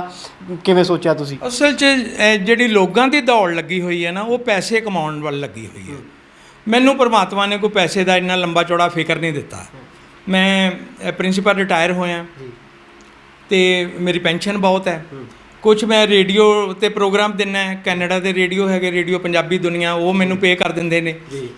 ਕੁਛ ਇਹ ਹੈ ਕਿ ਮੇਰਾ ਬਹੁਤ ਵੱਡਾ ਸਕੂਲ ਹੈ ਅਤੇ ਮੈਨੂੰ ਕੋਈ ਪੈਸੇ ਦੀ ਕੋਈ ਚਿੰਤਾ ਨਹੀਂ ਹੈਗੀ। ਇਸ ਕਰਕੇ ਜਿਹੜੇ ਲੋਕਾਂ ਨੂੰ ਪੈਸੇ ਦੀ ਚਿੰਤਾ ਖਤਮ ਹੋ ਜਾਂਦੀ ਹੈ, ਉਹ ਇਸ ਤਰ੍ਹਾਂ ਦੇ ਕੰਮ ਕਰਨ 'ਤੇ ਚੰਗਾ ਵੀ ਲੱਗਦਾ। ਮੇਰਾ ਬੇਟਾ ਮੇਰੇ ਨਾਲ ਬਹੁਤ ਕੰਮ ਕਰ ਰਿਹਾ। ਮੇਰਾ ਬੇਟਾ ਮੇਰੇ ਨਾਲੋਂ ਕਿਤੇ ਵੱਧ ਇੰਟੈਲੀਜੈਂਟ ਹੈ। ਮੈਂ ਤੇ ਇਹਦਾ ਕੁਝ ਨਹੀਂ ਪੜ੍ਹਿਆ। ਇਹ ਜਿਹੜਾ ਤੁਸੀਂ ਇੱਕ ਕਮਰਾ ਦੇਖ ਰਹੇ ਹੋ, ਤੁਸੀਂ ਜਿਹੜੀ ਫਿਲਮ ਬਣਾ ਰਹੇ ਹੋ, ਇਹ ਇੱਕ ਕਮਰੇ ਦੀ ਬਣਾ ਰਹੇ ਹੋ। ਮੇਰੇ ਕੋਲ ਤੇ ਇਹਦੇ ਨਾਲ ਦੇ 22 ਕਮਰੇ ਨੇ, ਤੇ ਉਹ ਇਹ ਨਹੀਂ ਵੀ ਏਡੇ ਏਡੇ ਹੀ ਹੋਣਗੇ, ਇਹ ਤੇ ਕਿਤੇ ਕਿਤੇ ਵੱਡੇ ਵੀ ਕਮਰੇ ਹੋਣਗੇ। 22 ਕਮਰਿਆਂ ਦੀ ਕਲੈਕਸ਼ਨ ਹੈ ਮੇਰੇ ਕੋਲ। ਤੇ ਇਹਨਾਂ ਤੋਂ ਇਲਾਵਾ ਕੋਇਨਸ ਦੀ ਕਲੈਕਸ਼ਨ ਵੱਖਰੀ ਹੈ। ਜਿਹੜੇ ਮੈਡਲ ਸੀਗੇ ਫਸਟ ਵਰਲਡ ਵਾਰ ਦੇ ਵਿੱਚ, ਜਿਹੜੇ ਸਿਪਾਹੀ ਸ਼ਹੀਦ ਹੋਏ ਸੀਗੇ, ਉਹਨਾਂ ਨੂੰ ਮਿਲੇ ਸੀ। ਵਿਸ਼ਵ ਦੀ ਸਭ ਤੋਂ ਵੱਡੀ ਕਲੈਕਸ਼ਨ ਮੇਰੇ ਕੋਲ ਹੈ। ਇੱਕ ਮਿਊਜ਼ੀਅਮ ਤੇ ਇੱਕ ਰੂਮ ਮੈਂ ਪੂਰਾ ਵੱਡਾ ਫਸਟ ਵਰਲਡ ਵਾਰ ਦੇ ਉਹਨਾਂ ਸਿਪਾਹੀਆਂ ਨੂੰ ਸਮਰਪਿਤ ਕੀਤਾ ਹੋਇਆ, ਉਹਨਾਂ ਸ਼ਹੀਦਾਂ ਨੂੰ ਸਮਰਪਿਤ ਕੀਤਾ ਹੋਇਆ। ਤੇ ਇਸ ਤਰ੍ਹਾਂ ਮੇਰੇ ਕੋਲ ਬਹੁਤ ਤਰ੍ਹਾਂ ਦੀਆਂ, ਮੇਰੇ ਕੋਲ ਸਾਡੇ ਕਲਚਰ ਨਾਲ ਜੁੜੀਆਂ ਬਹੁਤ ਚੀਜ਼ਾਂ ਦੀ ਅਲੱਗ-ਅਲੱਗ ਕਲੈਕਸ਼ਨ ਹੈ। ਕੋਸ਼ਿਸ਼ ਕਰਾਂਗੇ ਆਉਣ ਵਾਲੇ ਸਮੇਂ ਦੇ ਵਿੱਚ ਉਹ ਵੀ ਇੱਕ ਇੱਕ ਕਰਕੇ ਜ਼ਰੂਰ ਦਿਖਾਵਾਂਗੇ। ਅੱਛਾ ਸਰ, ਜਿਵੇਂ ਪਿੰਡਾਂ ਦੇ ਵਿੱਚ ਜਾਂਦੇ ਹੋ, ਖੁਦਾਈ ਚੱਲਦੀ ਹੋਊਗੀ, ਆਖਰੀ ਸਵਾਲ ਲਊਂਗਾ, ਕਈ ਦਿਨ ਵੀ ਲੱਗ ਜਾਂਦੇ ਹੋਊਗੇ, ਪੱਲਿਓਂ ਤੇਲ ਫੂਕ ਕੇ ਜਾਣਾ, ਆਪਣਾ ਸਮਾਂ ਵੀ ਉੱਥੇ ਲਾਉਣਾ। ਜਦੋਂ ਪਿੰਡਾਂ ਦੇ ਵਿੱਚ ਜਾਂਦੇ ਹੋ, ਫਿਰ ਉੱਥੇ ਲੋਕਾਂ ਦਾ ਨਜ਼ਰੀਆ ਕੀ ਹੁੰਦਾ ਇਹਨਾਂ ਚੀਜ਼ਾਂ ਨੂੰ ਲੈ ਕੇ, ਜਾਂ ਤੁਹਾਡੇ ਪ੍ਰਤੀ ਉਹ ਸੋਚਦੇ ਕੀ ਨੇ ਤੁਹਾਡੇ ਪ੍ਰਤੀ? ਫਿਰ ਮੈਂ ਇਹ ਗੱਲ ਨਾ ਬੜੀ ਗੁੰਝਲਦਾਰ ਸਵਾਲ ਹੈਗਾ। ਅਸੀਂ ਕਈ ਸਾਈਟਸ ਸਾਡੇ ਕੋਲ ਇਸ ਤਰ੍ਹਾਂ ਸੀਗੀਆਂ ਜਿੱਥੇ ਅਸੀਂ ਇਸ ਸ਼ਰਤ 'ਤੇ ਕੰਮ ਕਰਦੇ ਰਹੇ। ਉਹ ਕਹਿੰਦੇ ਸੀ ਵੀ ਅਖਬਾਰ 'ਚ ਖਬਰ ਨਹੀਂ ਦੇਣੀ। ਅੱਛਾ ਜੀ। ਕਿਤੇ ਖਬਰ ਨਾ ਛਪੇ ਸਾਡੀ। ਉਹਨਾਂ ਨੂੰ ਇਹ ਹੁੰਦਾ ਸਾਡੀ ਜ਼ਮੀਨ ਨਾ ਖੁੱਸ ਜਾਵੇ ਸਾਡੇ ਕੋਲੋਂ। ਪਰ ਮੈਂ ਉਹਨਾਂ ਨੂੰ ਕਹਿੰਦਾ ਸੀਗਾ ਕਿ ਤੁਸੀਂ ਇਹਨੂੰ ਜ਼ਮੀਨ ਨੂੰ ਵਾਹ ਰਹੇ ਹੋ, ਬਹੁਤ ਸਾਰਾ ਜਿਹੜਾ ਇੱਥੇ ਸਮਾਨ ਖਿਲਰਿਆ ਹੋਇਆ, ਜਾਂ ਤਾਂ ਮੈਨੂੰ ਇਕੱਠਾ ਕਰ ਲੈਣ ਦਿਓ, ਹੈ ਨਾ। ਅਤੇ ਜਾਂ ਇਹ ਜਦੋਂ ਵੇਸਟ ਹੋ ਗਿਆ, ਫਿਰ ਸਾਡੀ ਹਿਸਟਰੀ ਦੇ ਕਾਬਿਲ ਨਹੀਂ ਰਹਿਣਾ। ਅਤੇ ਮੈਂ ਖਬਰ ਨਹੀਂ ਲਵਾਵਾਂਗਾ। ਅਤੇ ਮੈਂ ਕਿਤੇ ਖਬਰ ਲਵਾਉਂਦਾ ਵੀ ਨਹੀਂ ਸੀ, ਨਾ ਕਿਸੇ ਪ੍ਰਿੰਟ ਮੀਡੀਆ ਵਾਲੇ ਨੂੰ ਲੈ ਕੇ ਜਾਂਦਾ ਸੀ। ਪਰ ਮੇਰਾ ਪ੍ਰਾਇਓਰਟੀ ਇਹ ਸੀ ਵੀ ਕੰਮ ਕਰੋ, ਉੱਥੇ ਕੰਮ ਕਰੋ। ਅਤੇ ਮੈਂ ਉਹ ਕੰਮ ਕਰਕੇ ਸਾਰਾ ਕੁਝ ਸੰਭਾਲਿਆ ਹੈਗਾ, ਉਹਨੂੰ ਕੀਤਾ। ਪਰ ਮੈਂ ਫੇਰ ਵੀ ਇਹ ਗੱਲ ਕਹਾਂਗਾ, ਮੇਰਾ ਰੋਸਾ ਨਹੀਂ ਹੈ ਸਰਕਾਰ ਦੇ ਅੱਗੇ। ਮੇਰੀ ਵੀ ਡਿਊਟੀ ਹੈ, ਤੁਹਾਡੀ ਵੀ ਡਿਊਟੀ ਹੈ ਕਿ ਅਸੀਂ ਆਪਣੇ ਅਤੀਤ ਨੂੰ ਕਿਵੇਂ ਸੰਭਾਲਣਾ ਹੈ। ਉਹਦੇ ਵਿੱਚ ਸਰਕਾਰ, ਕਿਉਂਕਿ ਪ੍ਰਬੰਧ ਸਾਰਾ ਸਰਕਾਰ ਕੋਲ ਹੈ, ਇਸ ਕਰਕੇ ਸਰਕਾਰ ਦੀ ਤੇ ਡਿਊਟੀ ਬਣਦੀ ਹੈ ਕਿ ਜਿੱਥੇ ਜਿੱਥੇ ਵੀ ਸਾਡੇ ਕੋਲ ਹਿਸਟੋਰੀਕਲ ਸਾਈਟਸ ਨੇ, ਉਹਨਾਂ ਨੂੰ ਵੇਸਟ ਹੋਣੋਂ ਬਚਾਇਆ ਜਾਵੇ, ਉਹਦੀ ਸਾਂਭ ਸੰਭਾਲ ਕੀਤੀ ਜਾਵੇ। ਉਹਨਾਂ ਪਿੰਡਾਂ ਦੇ ਵਿੱਚ ਹੀ ਛੋਟੇ ਛੋਟੇ ਮਿਊਜ਼ੀਅਮ ਬਣਾਏ ਜਾਣ, ਤਾਂ ਕਿ ਲੋਕਾਂ ਦੇ ਵਿੱਚ ਇੱਕ ਚੇਤਨਾ ਪੈਦਾ ਕੀਤੀ ਜਾਵੇ ਕਿ ਸਾਡੇ ਪਿੰਡ ਤੋਂ ਜਿਹੜੀ ਚੀਜ਼ ਲੱਭਦੀ ਆ, ਅਸੀਂ ਇਸ ਮਿਊਜ਼ੀਅਮ ਦੇ ਵਿੱਚ ਜਮ੍ਹਾਂ ਕਰਾਉਣੀ ਹੈ ਨਾ। ਅਤੇ ਤਾਂ ਕਿ ਉਸ ਪਿੰਡ ਦੀ ਸਟੱਡੀ ਇੱਕ ਹਿਸਟਰੀ ਦੇ ਸੰਦਰਭ ਦੇ ਵਿੱਚ, ਹੈ ਨਾ, ਉਸ ਪਿੰਡ ਨੂੰ ਪਰਟੀਕੂਲਰ ਫੋਕਸ ਕਰਕੇ ਸਟੱਡੀ ਕੀਤੀ ਜਾਵੇ, ਹੈ ਨਾ। ਜੇ ਉਸ ਪਿੰਡ ਨੂੰ ਅਸੀਂ ਮਨਫੀ ਕਰ ਦਿਆਂਗੇ, ਚੀਜ਼ਾਂ ਚੁੱਕ ਕੇ ਚੰਡੀਗੜ੍ਹ ਲੈ ਜਾਵਾਂਗੇ, ਫਿਰ ਉਹ ਪਿੰਡ ਤੇ ਮਾਈਨਸ ਹੋ ਗਿਆ ਕਿ ਪਿੰਡ ਦੀ ਭੂਮਿਕਾ ਕੀ ਸੀ ਉਸ ਸਟੱਡੀ ਦੇ ਵਿੱਚ। ਕਿਹੜਾ ਰਾਜਾ ਇੱਥੇ ਆਇਆ, ਜੁੜਿਆ ਤਾਂ ਉਸ ਪਿੰਡ ਦੇ ਨਾਲ ਹੀ ਸਾਰਾ ਕੁਝ ਜੁੜਿਆ ਤੇ ਉਸ ਪਿੰਡ ਦੇ ਨਾਲ ਹੀ ਸੀ। ਜਿਸ ਤਰ੍ਹਾਂ ਸੰਘੋਲ ਹੈ, ਸੰਘੋਲ ਦੇ ਵਿੱਚੋਂ ਸਾਰਾ ਕੁਝ ਮਿਲਿਆ, ਲੇਕਿਨ ਉਸ ਪਿੰਡ ਦੇ ਵਿੱਚ ਹੀ ਮਿਊਜ਼ੀਅਮ ਬਣਿਆ। ਉਹ ਸਰਕਾਰ ਦਾ ਬਹੁਤ ਵਧੀਆ ਕੰਮ ਹੈ, ਮੈਂ ਐਪਰੀਸ਼ੀਏਟ ਕਰਦਾ। ਅਤੇ ਮੈਂ ਸਰਕਾਰ ਨੂੰ ਇਹ ਵੀ ਕਹਿਣਾ ਕਿ ਜਿਹੜੇ ਪਿੰਡਾਂ ਦੇ ਵਿੱਚੋਂ ਹੁਣ ਵੀ ਸਮਾਨ ਮਿਲ ਰਿਹਾ, ਉੱਥੇ ਭਾਵੇਂ ਤੁਸੀਂ ਛੋਟੀ ਜਿਹੀ ਬਿਲਡਿੰਗ ਤਾਮੀਰ ਕਰੋ। ਔਰ ਮੈਂ ਸਾਰੇ ਆਪਣੇ ਲੀਡਰ ਸਾਹਿਬਾਨ ਨੂੰ, ਨੇਤਾਗਣ ਨੂੰ ਇਹ ਗੱਲ ਕਹਾਂਗਾ ਕਿ ਘੱਟੋ ਘੱਟ ਇਹਨਾਂ ਚੀਜ਼ਾਂ ਵਾਸਤੇ ਫੰਡ ਜ਼ਰੂਰ ਰੱਖਿਆ ਕਰੋ, ਤਾਂ ਕਿ ਸਾਡੇ ਵਰਗੇ ਕਮਲੇ ਬੰਦੇ ਵੀ ਉੱਥੇ ਕੰਮ ਕਰ ਸਕਣ। ਅੱਛਾ, ਪੈਸਾ ਕਿੰਨਾ ਕੁ, ਆਖਰੀ ਸਵਾਲ ਹੈ ਮੇਰੇ ਮਾਈਂਡ 'ਚ ਇਹ ਵੀ ਹੈਗਾ, ਹਰ ਬੰਦਾ ਪੈਸੇ ਲਈ ਕਰਦਾ ਸਾਰਾ ਕੁਝ। ਤੁਸੀਂ ਕਿਹਾ ਪੈਸਾ ਦੀ ਦੌੜ, ਮੈਂ ਉਸ ਦੌੜ ਦੇ ਵਿੱਚ ਨਹੀਂ ਹੈ। ਫਿਰ ਪੱਲਿਓ ਕਿੰਨਾ ਕੁ ਖਰਚਦੇ ਹੋ ਇਹਨਾਂ ਚੀਜ਼ਾਂ ਦੇ ਉੱਤੇ, ਜਾਣ ਆਉਣ ਲਈ ਕਿੰਨਾ ਕੁ ਖਰਚਾ ਲਾਉਂਦੇ ਹੋ? ਫਿਰ ਸੁਖਵਿੰਦਰ ਜੀ, ਜਿਹੜੇ ਦਰਸ਼ਕ ਮੈਨੂੰ ਜਾਣਦੇ ਨੇ, ਸਰੋਤੇ ਮੈਨੂੰ ਜਾਣਦੇ ਆ, ਉਹ ਇਹ ਵੀ ਜਾਣਦੇ ਨੇ ਕਿ ਮੈਨੂੰ ਜਿੰਨੀ ਦੇਰ ਮੈਂ ਪੜ੍ਹਿਆ, ਮੈਨੂੰ ਮੈਥ ਆਇਆ ਹੀ ਨਹੀਂ। ਅੱਛਾ ਜੀ। ਮੇਰਾ ਮੈਥ ਵਿੱਚੋਂ ਹਮੇਸ਼ਾ 0 ਨੰਬਰ ਹੀ ਆਉਂਦਾ ਸੀ। ਅਤੇ ਮੈਂ ਅੱਜ ਵੱਡੇ ਵੱਡੇ ਭਾਸ਼ਣ ਜਦੋਂ ਦਿੰਦਾ, ਅਤੇ ਉੱਥੇ ਵੀ ਕਹਿੰਦਾ ਕਿ ਮੈਂ ਜੇ ਇੰਨਾ ਕੁਛ ਇਕੱਠਾ ਕਰ ਸਕਿਆ, ਅਤੇ ਉਹਦੇ ਪਿੱਛੇ ਇਹ ਫੈਕਟਰ ਸੀ ਕਿ ਮੈਨੂੰ ਹਿਸਾਬ ਨਹੀਂ ਸੀ ਆਉਂਦਾ। ਅੱਛਾ ਜੀ। ਜੇ ਮੈਨੂੰ ਹਿਸਾਬ ਆਉਂਦਾ ਹੁੰਦਾ ਤਾਂ ਮੈਂ ਇਹ ਚੀਜ਼ਾਂ ਬਿਲਕੁਲ ਨਹੀਂ ਸੀ ਇਕੱਠੀਆਂ ਕਰਨੀਆਂ, ਫਿਰ ਤਾਂ ਮੈਂ ਗਿਣਤੀਆਂ 'ਚ ਪੈ ਜਾਣਾ ਸੀ। ਅਤੇ ਮੈਂ ਹੁਣ ਵੀ ਜਿਸ ਕਿਸੇ ਨੂੰ ਜ਼ਿਆਦਾ ਹਿਸਾਬ ਆਉਂਦਾ, ਮੈਨੂੰ ਡਰ ਲੱਗਦਾ, ਮੈਂ ਕਹਿੰਦਾ ਕਿ ਪਰਮਾਤਮਾ ਇਹਦਾ ਥੋੜ੍ਹਾ ਹਿਸਾਬ ਘੱਟ ਕਰ ਦੇ, ਇਹ ਕੰਮ ਕਰੇ, ਦੇਸ਼ ਵਾਸਤੇ ਕੰਮ ਕਰੇ। ਮੈਨੂੰ ਆਪਣੀ ਮਿੱਟੀ ਨਾਲ ਬੜਾ ਪਿਆਰ ਹੈ, ਮੈਨੂੰ ਆਪਣੇ ਦੇਸ਼ ਨਾਲ ਬੜਾ ਪਿਆਰ ਹੈ। ਖਾਸ ਕਰਕੇ ਮੈਨੂੰ ਪੰਜਾਬ ਦੇ ਨਾਲ ਤੇ ਅੰਮ੍ਰਿਤਸਰ ਦੇ ਨਾਲ ਬੜਾ ਮੋਹ ਹੈ। ਆਮ ਤੁਸੀਂ ਜਿਹੜੇ ਵੀ ਬੰਦੇ ਦੇਖੋਗੇ ਆਪਣੀ ਲਾਈਫ ਤੋਂ ਸੈਟੀਸਫਾਈਡ ਨਹੀਂ ਹੁੰਦੇ। ਉਹ ਜਾਂ ਤੇ ਅਤੀਤ ਵਿੱਚ ਜੀ ਰਹੇ ਨੇ ਜਾਂ ਉਹ ਭਵਿੱਖ ਵਿੱਚ ਜੀ ਰਹੇ ਨੇ, ਵਰਤਮਾਨ ਨੂੰ ਉਹ ਮਾਈਨਸ ਕਰ ਦਿੰਦੇ ਨੇ। ਲੇਕਿਨ ਮੈਂ ਵਰਤਮਾਨ ਨੂੰ ਹੀ ਸਭ ਨਾਲੋਂ ਜ਼ਿਆਦਾ ਕੀਮਤੀ ਸਮਝਦਾ। ਮੈਂ ਸਮਝਦਾ ਕਿ ਜਿਹੜਾ ਅੱਜ ਹੈ ਨਾ ਉਹ ਸਾਡਾ ਵਾ, ਉਹਨੂੰ ਰੱਜ ਕੇ ਤੁਸੀਂ ਮਾਣੋ, ਉਹ 'ਚ ਰੱਜ ਕੇ ਕੰਮ ਕਰੋ। ਔਰ ਜਿਹੜੀ ਭੂਮੀ ਨੇ, ਜਿਹੜੀ ਮਿੱਟੀ ਨੇ ਤੁਹਾਨੂੰ ਜਨਮ ਦਿੱਤਾ, ਜੇ ਤੁਸੀਂ ਉਹਦੇ ਵਾਸਤੇ ਕੁਝ ਨਹੀਂ ਕਰ ਸਕੇ ਤੇ ਤੁਸੀਂ ਲਾਈਫ 'ਚ ਕੁਝ ਨਹੀਂ ਕਰ ਸਕੇ। ਆਪਣੀ ਮਿੱਟੀ ਵਾਸਤੇ ਕੰਮ ਕਰੋ। ਔਰ ਮੈਂ ਤੇ ਗੁਰੂ ਰਾਮਦਾਸ ਦੀ ਨਗਰੀ ਦੇ ਵਿੱਚ ਰਹਿਣਾ, ਮੈਂ ਹਮੇਸ਼ਾ ਆਪਣੇ ਗੁਰੂ ਨੂੰ ਸਮਰਪਿਤ ਹੁੰਨਾ। ਇੱਕ ਸਵਾਲ ਤੁਸੀਂ ਨਹੀਂ ਪੁੱਛਿਆ, ਮੈਂ ਚਾਹੂੰਗਾ ਤੁਸੀਂ ਦੱਸ। ਮੈਂ ਤੁਹਾਨੂੰ ਮਾਫੀ ਚਾਹੁੰਦਾ ਜੀ, ਮੇਰੇ ਮਾਈਂਡ 'ਚ ਨਹੀਂ ਮਾਫੀ ਵਾਲੀ ਕੋਈ ਗੱਲ ਨਹੀਂ ਹੈਗੀ, ਕਿਉਂਕਿ ਹਰ ਪੱਤਰਕਾਰ ਇਹ ਸਵਾਲ ਕਰਦਾ ਕਿ ਕੀ ਸਰਕਾਰ ਨੇ ਤੁਹਾਡੀ ਇਸ ਕੰਮ 'ਚ ਕੋਈ ਹੈਲਪ ਕੀਤੀ। ਤੇ ਮੈਂ ਹਮੇਸ਼ਾ ਉਹਨਾਂ ਨੂੰ ਇਹ ਜਵਾਬ ਦਿੰਦਾ ਕਿ ਮੇਰੇ ਕੋਲ ਜਿਹੜਾ ਗੁਰੂ ਰਾਮਦਾਸ ਹੈ ਉਹ ਸਭ ਤੋਂ ਵੱਡੀ ਸਰਕਾਰ ਹੈ। ਉਸ ਤੋਂ ਵੱਡੀ ਕੋਈ ਸਰਕਾਰ ਨਹੀਂ, ਤੇ ਮੈਂ ਕਦੀ ਚਾਹੁੰਦਾ ਵੀ ਨਹੀਂ ਕਿ ਕੋਈ ਸਰਕਾਰ ਮੇਰੀ ਮਦਦ ਕਰੇ। ਮੈਂ ਉਸ ਗੁਰੂ ਦੇ ਅੱਗੇ ਨਤਮਸਤਕ ਹੁੰਨਾ, ਤੇ ਮੈਂ ਇਹ ਚਾਹੁੰਦਾ ਕਿ ਉਹ ਪਰਮਾਤਮਾ ਦਾ ਆਸ਼ੀਰਵਾਦ ਮੇਰੇ ਸਿਰ ਤੇ ਰਵੇ, ਮੈਨੂੰ ਉਹ ਬਲ ਦੇਵੇ, ਮੈਨੂੰ ਤਾਕਤ ਦੇਵੇ ਕਿ ਮੈਂ ਹੋਰ ਕੰਮ ਕਰ ਸਕਾਂ। ਮੈਂ ਕਿਸੇ ਅੱਗੇ ਹੱਥ ਨਹੀਂ ਫੈਲਾਉਣਾ, ਹੈ ਨਾ। ਇੱਕ ਉਰਦੂ ਦਾ ਸ਼ੇਰ ਹੈ ਕਿ ਫਕੀਰੀ में भी मुझको मांगने में शर्म आती है, सवाली बन के मुझसे हाथ फैलाया नहीं जाता। हाँ, मैं नहीं ਕਿਸੇ ਅੱਗੇ ਹੱਥ ਟੰਡਦਾ। ਤੁਹਾਨੂੰ ਲਿਖਣ ਦਾ ਵੀ ਸ਼ੌਂਕ ਹੈ, ਮੈਂ ਚਾਹੂੰਗਾ ਇੱਕ ਅੱਧਾ ਬੰਦ ਹੋਰ ਜ਼ਰੂਰ ਸੁਣਾਓ ਜਿਹੜਾ ਲੋਕਾਂ ਨੂੰ ਇੱਕ ਮੈਸੇਜ ਵੀ ਦੇਵੇ ਔਰ ਤੁਹਾਡੇ ਵੀ ਆਪਣੇ ਦਿਲ ਦੇ ਬਹੁਤ ਕਰੀਬ ਹੋਵੇ। ਮੈਂ ਤੇ ਕਵਿਤਾ ਸੁਣਾ ਸਕਦਾ, ਹੁਣ ਮੈਨੂੰ ਨਹੀਂ ਪਤਾ ਕਿ ਤੁਹਾਡੇ ਕੋਲ ਕਿੰਨਾ ਚਾਹੂੰਗਾ ਕੋਈ 2-4 ਸਤਰਾਂ ਜ਼ਰੂਰ ਸਾਡੇ ਨਾਲ ਸਾਂਝੀਆਂ। ਮੈਂ ਪੂਰੀ ਇੱਕ ਲੰਬੀ ਕਵਿਤਾ ਪੰਜਾਬ ਦੇ ਉੱਤੇ ਇਹ ਸੁਣਾ ਦਿੰਦਾ ਕਿ ਸਾਂਝੇ ਸਨ ਘਰ, ਪਰਿਵਾਰ ਸਾਂਝਾ ਹੁੰਦਾ ਸੀ, ਵਿਹੜਿਆਂ 'ਚ ਹਾਸੇ ਦਾ ਖਲਾਰ ਸਾਂਝਾ ਹੁੰਦਾ ਸੀ, ਸਾਂਝੀਆਂ ਸੀ ਖੇਤੀਆਂ, ਵਪਾਰ ਸਾਂਝਾ ਹੁੰਦਾ ਸੀ, ਤੇਲੀ ਸੁਨਿਆਰ ਤੇ ਲੋਹਾਰ ਸਾਂਝਾ ਹੁੰਦਾ ਸੀ, ਪਿੰਡਾਂ ਦੀ ਉਹ ਵੱਖਰੀ ਨੁਹਾਰ ਸੀ ਪੰਜਾਬੀਓ, ਪਿਆਰ ਉਦੋਂ ਸੱਚੀ ਮੁੱਚੀ ਪਿਆਰ ਸੀ ਪੰਜਾਬੀਓ। ਤੇ ਮੇਲੇ ਸਾਂਝੇ ਹੁੰਦੇ ਸੀ, ਤਿਉਹਾਰ ਸਾਂਝੇ ਹੁੰਦੇ ਸੀ, ਭੰਗੜੇ ਦੀ ਟੋਲੀ ਦੇ ਨਚਾਰ ਸਾਂਝੇ ਹੁੰਦੇ ਸੀ, ਧੀਆਂ ਨਾਲ ਤੀਆਂ ਤੇ ਤਰਿੰਜਣਾ ਸੀ ਸਾਂਝੀਆਂ, ਇੱਜ਼ਤਾਂ ਦੇ ਸਾਰੇ ਹੀ ਮਿਆਰ ਸਾਂਝੇ ਹੁੰਦੇ ਸੀ, ਤੇ ਸੱਚਾ ਸੁੱਚਾ ਲੋਕਾਂ ਦਾ ਵਿਹਾਰ ਸੀ ਪੰਜਾਬੀਓ, ਪਿਆਰ ਉਦੋਂ ਸੱਚੀ ਮੁੱਚੀ ਪਿਆਰ ਸੀ ਪੰਜਾਬੀਓ। ਤੇ ਬੋਲ ਸਾਂਝੇ ਹੁੰਦੇ ਸੀ, ਬੁਲਾਰ ਸਾਂਝੇ ਹੁੰਦੇ ਸੀ, ਸਾਂਝੇ ਸਨ ਗੀਤ ਅਸ਼ਆਰ ਸਾਂਝੇ ਹੁੰਦੇ ਸੀ, ਕੋਰੜਾ ਕਬਿੱਤ ਬੈਂਤ ਸਾਰੇ ਛੰਦ ਗਾਉਣ ਵਾਲੇ ਗਮੰਤਰੀ ਗਵਈਏ ਫਨਕਾਰ ਸਾਂਝੇ ਹੁੰਦੇ ਸੀ, ਤੇ ਸਾਂਝੇ ਸਾਰੇ ਰੱਬ ਦੇ ਦਵਾਰ ਸੀ ਪੰਜਾਬੀਓ, ਪਿਆਰ ਉਦੋਂ ਸੱਚੀ ਮੁੱਚੀ ਪਿਆਰ ਸੀ ਪੰਜਾਬੀਓ। ਸਾਂਝੀਆਂ ਸੀ ਕਿੱਕਰਾਂ, ਲਸੂੜੀਆਂ ਤੇ ਟਾਲੀਆਂ, ਨਸਲਾਂ ਦੇ ਨਾਲ ਜਿਨ੍ਹਾਂ ਰਹਿਤਲਾਂ ਸੰਭਾਲੀਆਂ, ਸਾਂਝੇ ਸਨ ਸ਼ੰਭ ਢਾਬਾਂ, ਹੰਸਲੀ ਤੇ ਬੌਲੀਆਂ, ਪਲ ਕੇ ਜਵਾਨ ਹੋਈਆਂ ਜਿੱਥੇ ਖੁਸ਼ਹਾਲੀਆਂ, ਤੇ ਘਰ ਘਰ ਨੱਚਦੀ ਬਹਾਰ ਸੀ ਪੰਜਾਬੀਓ, ਪਿਆਰ ਉਦੋਂ ਸੱਚੀ ਮੁੱਚੀ ਪਿਆਰ ਸੀ ਪੰਜਾਬੀਓ। ਸੱਚੇ ਸੁੱਚੇ ਲੋਕ ਸਨ, ਸੱਚੀਆਂ ਸਕੀਰੀਆਂ, ਕੱਚੇ ਘਰ ਮਾਣਦੇ ਸੀ ਰੱਜ ਕੇ ਅਮੀਰੀਆਂ, ਪੁੱਤ ਸਦਵਾਉਂਦੇ ਸਨ ਸੂਰਮੇ ਤੇ ਸਰਵਣ, ਧੀਆਂ ਗੁਣਵੰਤੀਆਂ ਸੁਚੱਜੀਆਂ ਤੇ ਧੀਰੀਆਂ, ਪੱਕੇ ਸਾਰੇ ਕੌਲ ਤੇ ਕਰਾਰ ਸੀ ਪੰਜਾਬੀਓ, ਪਿਆਰ ਉਦੋਂ ਸੱਚੀ ਮੁੱਚੀ ਪਿਆਰ ਸੀ ਪੰਜਾਬੀਓ। ਤੇ ਨਵ ਯੁੱਗ ਆਇਆ, ਆਈਆਂ ਨਵੀਆਂ ਕਹਾਣੀਆਂ, ਕਿਹਨੂੰ ਚੇਤੇ ਰਹਿੰਦੀਆਂ ਰਵਾਇਤਾਂ ਉਹ ਪੁਰਾਣੀਆਂ, ਤੇ ਪੰਜ ਕਲਿਆਣੀਆਂ ਨੂੰ ਭੁੱਲ ਜਾਣ ਲੋਕ ਜਦੋਂ, ਚਾਟੀਆਂ ਦੇ ਨਾਲ ਰੁੱਸ ਜਾਂਦੀਆਂ ਮਧਾਣੀਆਂ। ਤੇ ਇਹਦੇ ਬਾਰੇ ਦੱਸੋ ਕੀ ਵਿਚਾਰ ਨੇ ਪੰਜਾਬੀਓ, ਵੀ ਅੱਜ ਕੱਲ੍ਹ ਕਿੱਥੇ ਉਹ ਪਿਆਰ ਨੇ ਪੰਜਾਬੀਓ। ਤੇ ਝੂਠੀਆਂ ਮੁਹੱਬਤਾਂ ਤੇ ਗਰਜ਼ਾਂ ਦੇ ਪਿਆਰ ਨੇ, ਢਿੱਡੋਂ ਜਾਏ ਕਰਦੇ ਤਜਾਰਤੀ ਵਿਹਾਰ ਨੇ, ਢੋਂਗੀ ਮੀਣੇ ਲੋਭੀ ਤੇ ਅਯਾਰ ਸਾਕਦਾਰ ਨੇ, ਤੇ ਤਰੱਕੀਆਂ ਦੇ ਛੇੜੂ ਅੰਨੀ ਦੌੜ ਦੇ ਸ਼ਿਕਾਰ ਨੇ, ਤੇ ਬੰਦੇਲ ਸੋਨੇ ਜਿਹੇ ਕਾਰੋਬਾਰ ਨੇ ਪੰਜਾਬੀਓ। ਅੱਜ ਕੱਲ੍ਹ ਕਿੱਥੇ ਉਹ ਪਿਆਰ ਨੇ ਪੰਜਾਬੀਓ। ਤੇ ਸੱਥਾਂ ਦੀਆਂ ਰੌਣਕਾਂ ਵੀ ਕਿਹਨੂੰ ਯਾਦ ਰਹਿੰਦੀਆਂ, ਕਿਹੜੇ ਪਿੰਡ ਪਿੱਪਲਾਂ ਤੇ ਪੀਂਘਾਂ ਅੱਜ ਪੈਂਦੀਆਂ, ਤੇ ਜਿਹੜੇ ਘਰੀਂ ਬਹਿ ਕੇ ਭੈਣਾਂ ਗਾਉਣੀਆਂ ਸੀ ਘੋੜੀਆਂ, ਵੀਰਾਂ ਦੀਆਂ ਉੱਥੇ ਨੇ ਮਕਾਨਾਂ ਆਣ ਬਹਿੰਦੀਆਂ। ਘਰ ਘਰ ਨਸ਼ੇ ਦੇ ਵਪਾਰ ਨੇ ਪੰਜਾਬੀਓ, ਅੱਜ ਕੱਲ੍ਹ ਕਿੱਥੇ ਉਹ ਪਿਆਰ ਨੇ ਪੰਜਾਬੀਓ।